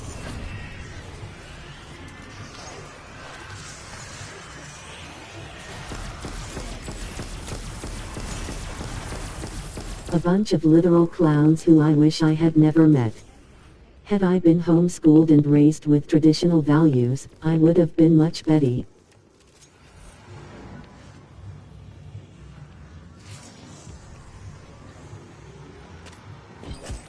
Yeah. There's all people. Everyone has people they wish they never met. You think I wish I met my ex-girlfriend? You got no idea what that bitch did to me, man. And I'm not talking about no internet shit or pooping Dorothy Carroll's pool. I'm not talking about none of that shit. You got no idea, bro.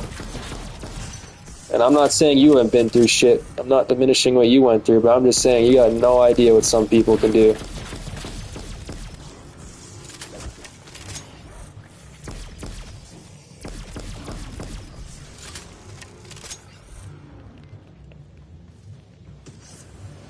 Holy fuck, I'm about to get to round 44.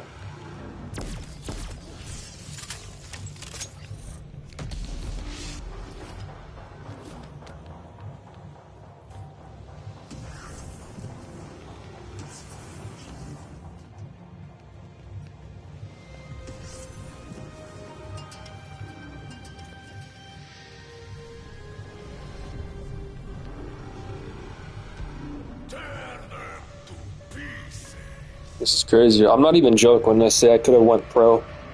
Call of Duty Zombies. I don't know if they even have pro competitions. Probably not. But I'm definitely one of the best zombie players in my country. Like if there was an esports team for Call of Duty Zombies, they'd have to put me on that shit. I'm probably one of the best players in Canada. I have no friends, and I am happy about that. Filled with merriment, I must say. I wish I had the mentality and wisdom I possess now back DH.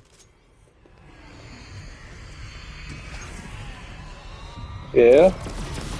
I don't got any friends either, and I'm pretty happy. But it doesn't change the fact that the people from your past are still gonna fuck with you.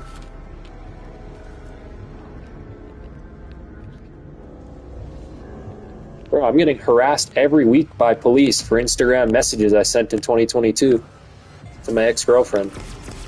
Like, it's crazy. They show up at my door every week. Past 10 p.m. too. They'll call me. And if I don't answer, they'll send me to jail.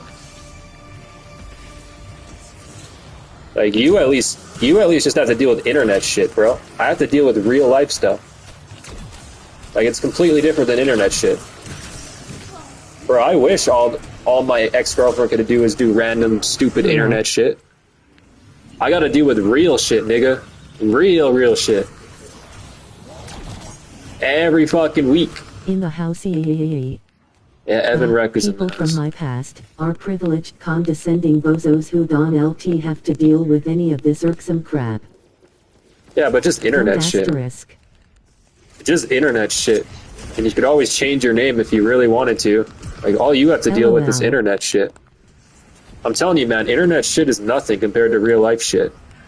I'd much rather have just random losers from my past posting shit about me than have to deal with all these police.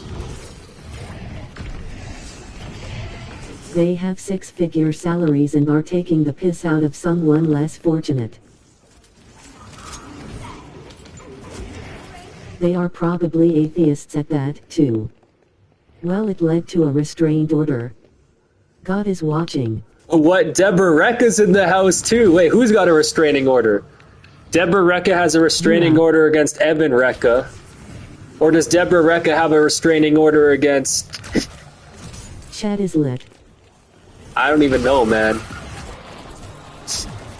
Yo, Deborah Recca's in the house. This is fire. What's up, Deborah?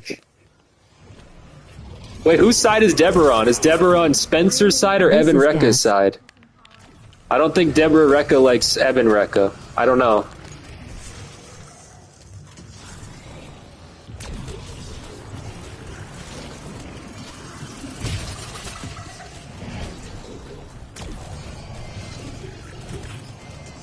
Oh yeah, Evan Recca. By the way, Lil65 was looking for you.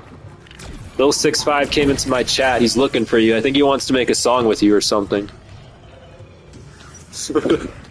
I don't think you... I love my son. I don't think you make music anymore.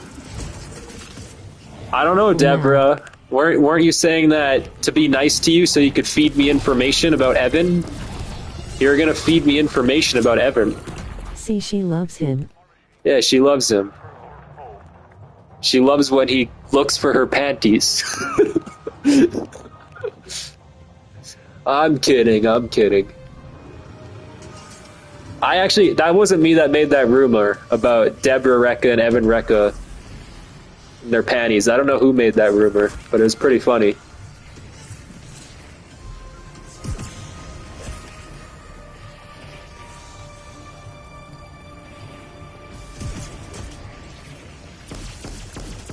She goes. Does. Thanks, Spencer. I always treated you well, Evan, when you damaged our neighbor's mailbox. Oh damn, he took a baseball bat to the neighbor's mailbox? At 10 Gates Road, Middleton, Massachusetts?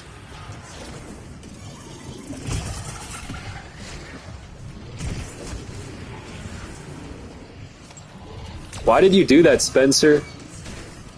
And why did you poop on Dorothy Carroll's property? Oh no, that was No, Taylor. he couldn't drive well. That was Taylor Reza.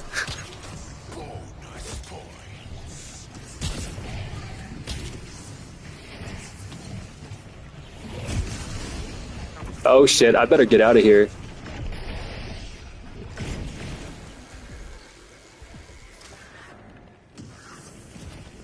Wait, I can do an exfil. Oh shit, I'm gonna try to do an exfil, but I might die. I got a helicopter, a chopper gunner. Hopefully I get there in time. Shit, I might not get there in time.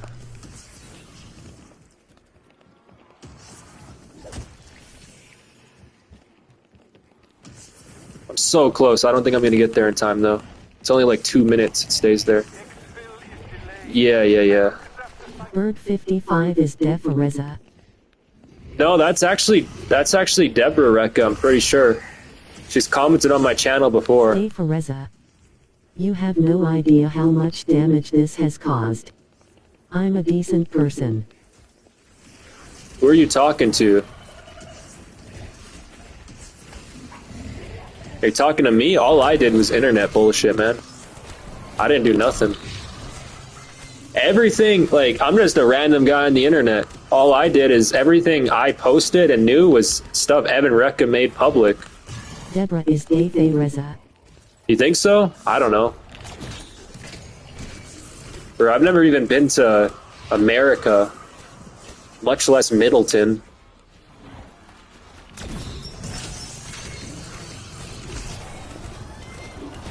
%100% a Reza.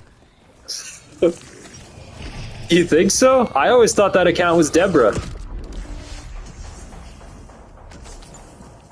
I don't know, man. I don't know the Rezas.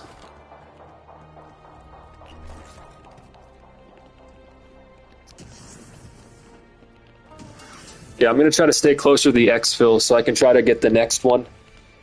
I'll have to exfil past around 50. That's gonna be really difficult. I'll probably fail. Oh well.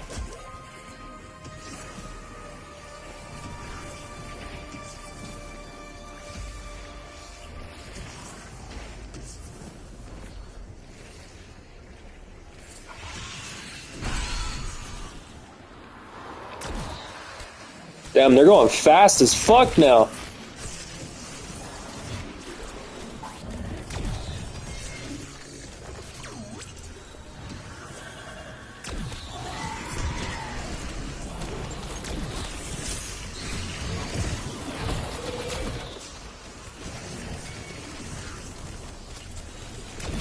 Maybe, like, I'm pretty sure that account is Deborah Recca. Maybe Evan is still living with mommy, because Deborah Recca never comes to my channel. Pretty crazy and convenient. Deborah Recca comes around right when Evan Recca does. Evan Recca, you're at 10 Gates Road, Middleton, Massachusetts?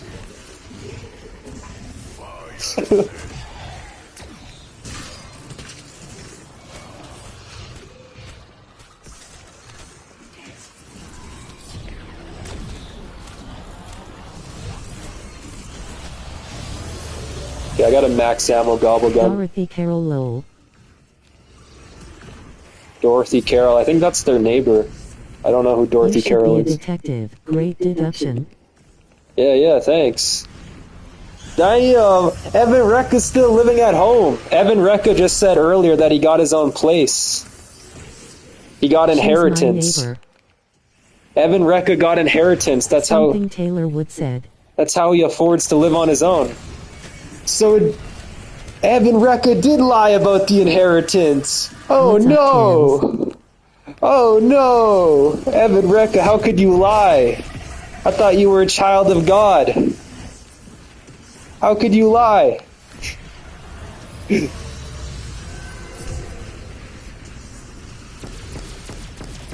No, he is not living here. Yeah. I don't believe that.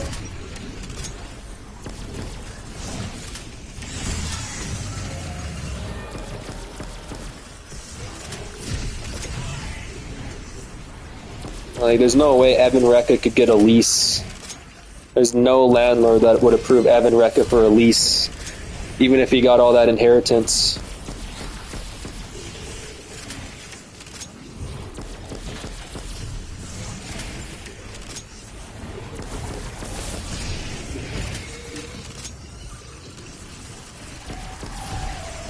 Spencer, it's me, Bird.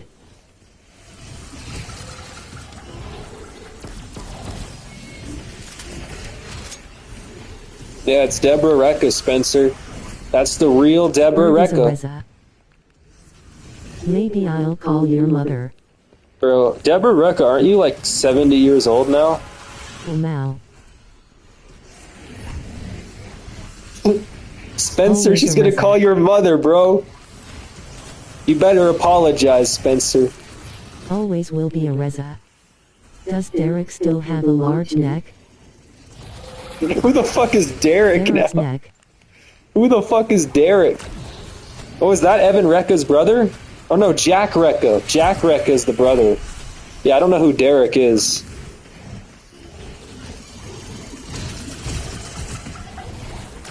Lindsay's mole. Dukefin.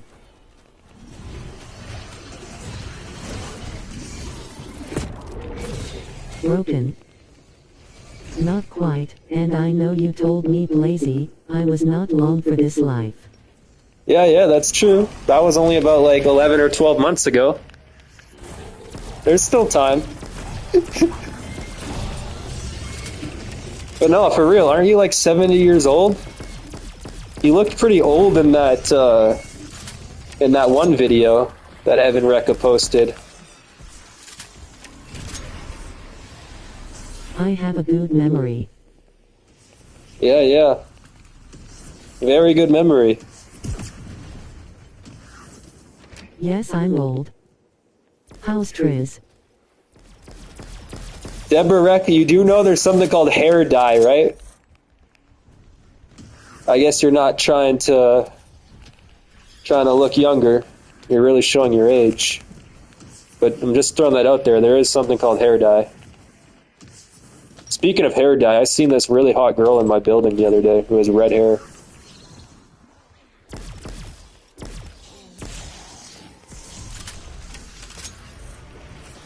Totally acting in self-defense. I used to use it. Oh yeah, nice.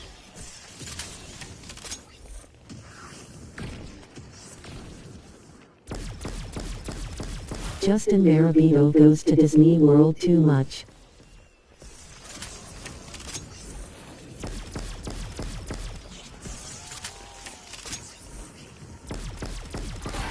He does.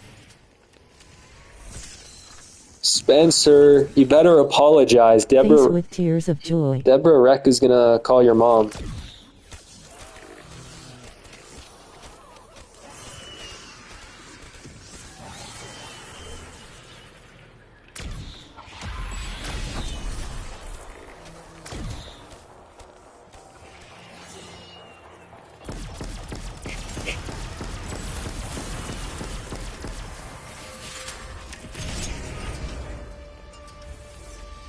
Be careful for this exfil.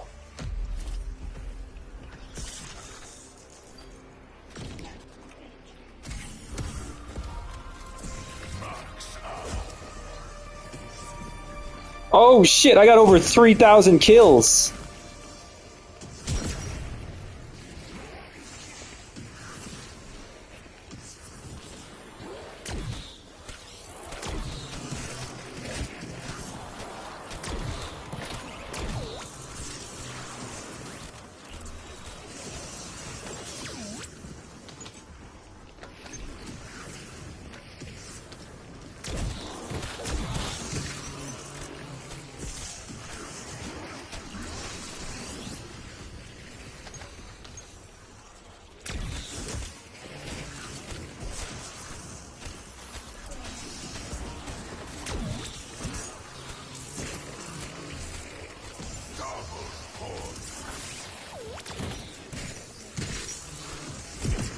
If there's not Where an did your exfil, ex-niches go? if there's not an exfil in the next round, I'm gonna make it around 50. Should I just keep going and see how long I can go for? Your ex-niches. And I'm gonna exfil next time I get a chance.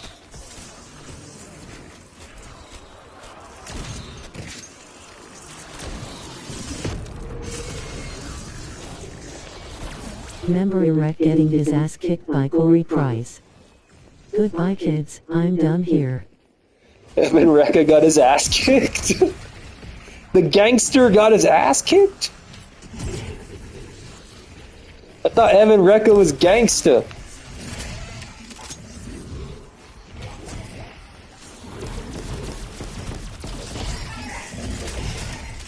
Oh fuck. I still got so many self revives, even if I go down, I'm good. I prefer not to though.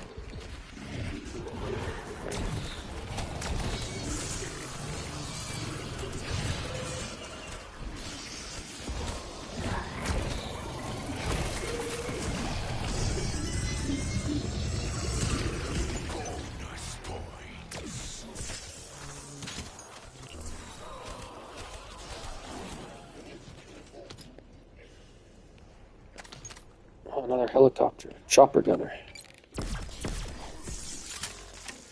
Okay, is it going to be exfil this round or next round?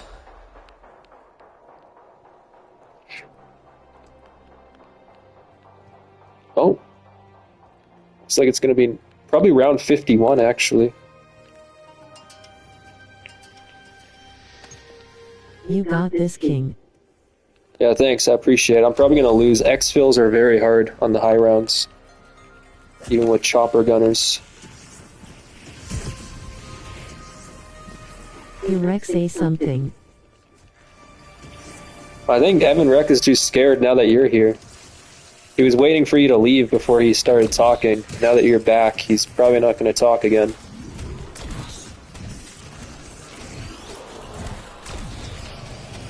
Say some weird gospel shit or whatever. Anything will do. I'm vindicated! Evan Rec is vindicated. That's why the police are at his door. He's being vindicated. They just gotta send him to the psych ward real quick.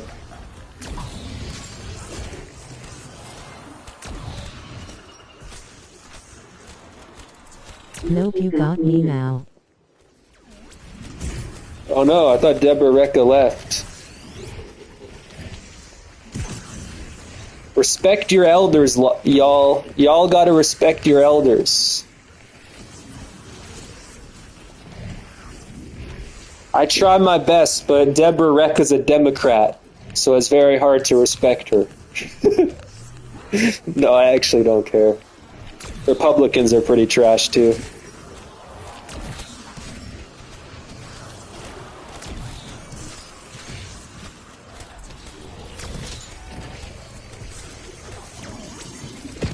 No, I can't resist. I'm an independent. Pretty sure Evan Recca said his whole family's Democrats.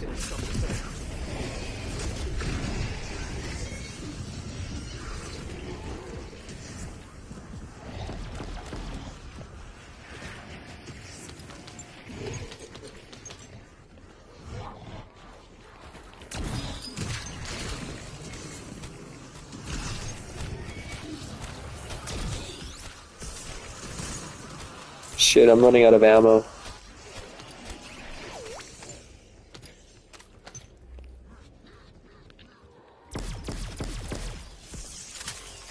Asterisk Kiefer.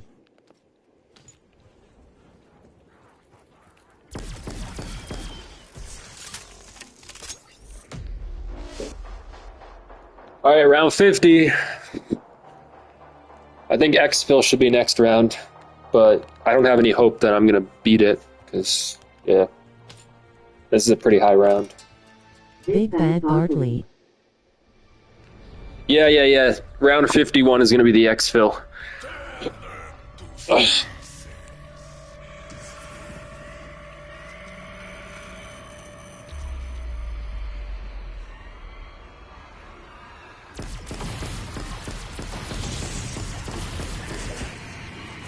Actually, I'm gonna take a timeout, Gobblegum, and I'm gonna try to get a max ammo. Because I only have 10...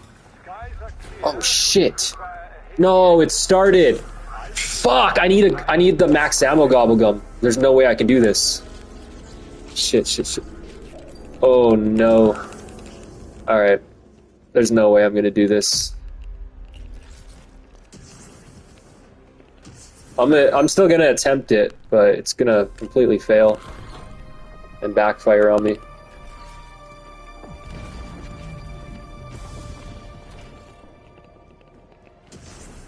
Yeah, I'm so screwed. I only have 1 minute and 20 seconds to do this.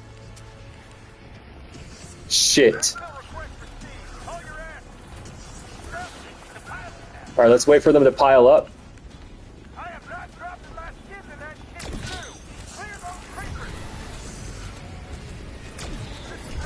Alright, I'm gonna pull the chopper gunner out. This is my only hope. I only have a few seconds in this thing. There's a lot of zombies because it's round 50. Oh, shit.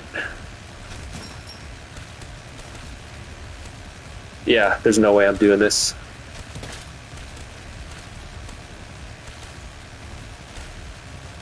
It's way too hard to exfil on this round.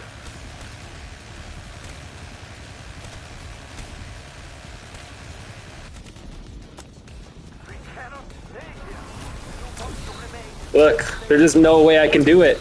I can't kill that thing in time. I can't do enough damage. Oh, wait, I did it? How did I do it? I didn't even kill it. I didn't even fucking kill it. How did I do it?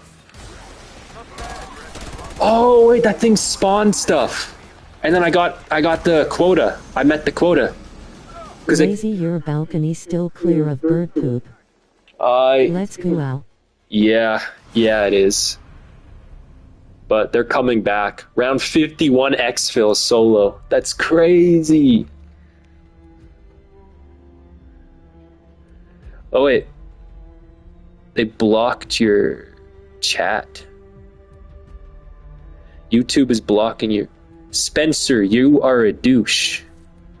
Oh, Deborah Recchi, your chat got blocked. Here, let me approve that. Why is Spencer a douche? He seems like a good guy. He's just chilling, watching me play some zombies, talking about the lol cow.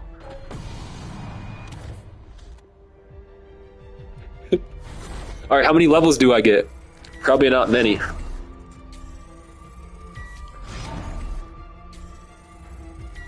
Oh, that's better than I expected.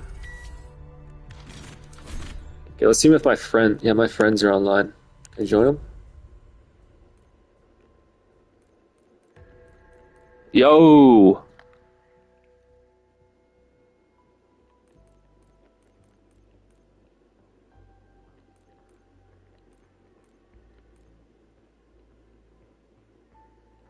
Wait, are they in a match? Oh, they're in Shattered Veil right now, that's why. They're already in a game. Can't join them. Oh well.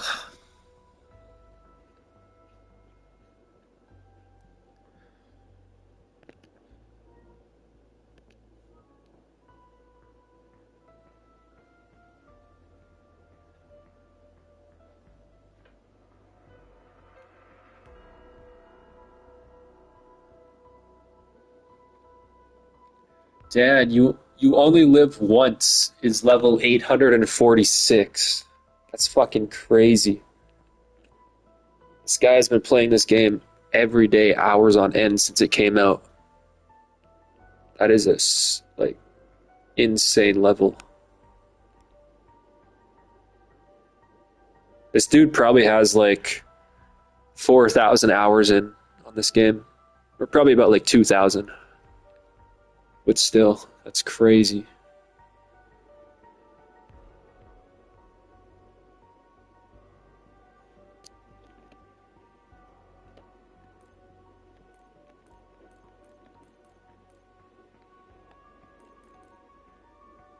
They've been in that game for 40 minutes. Okay, whatever.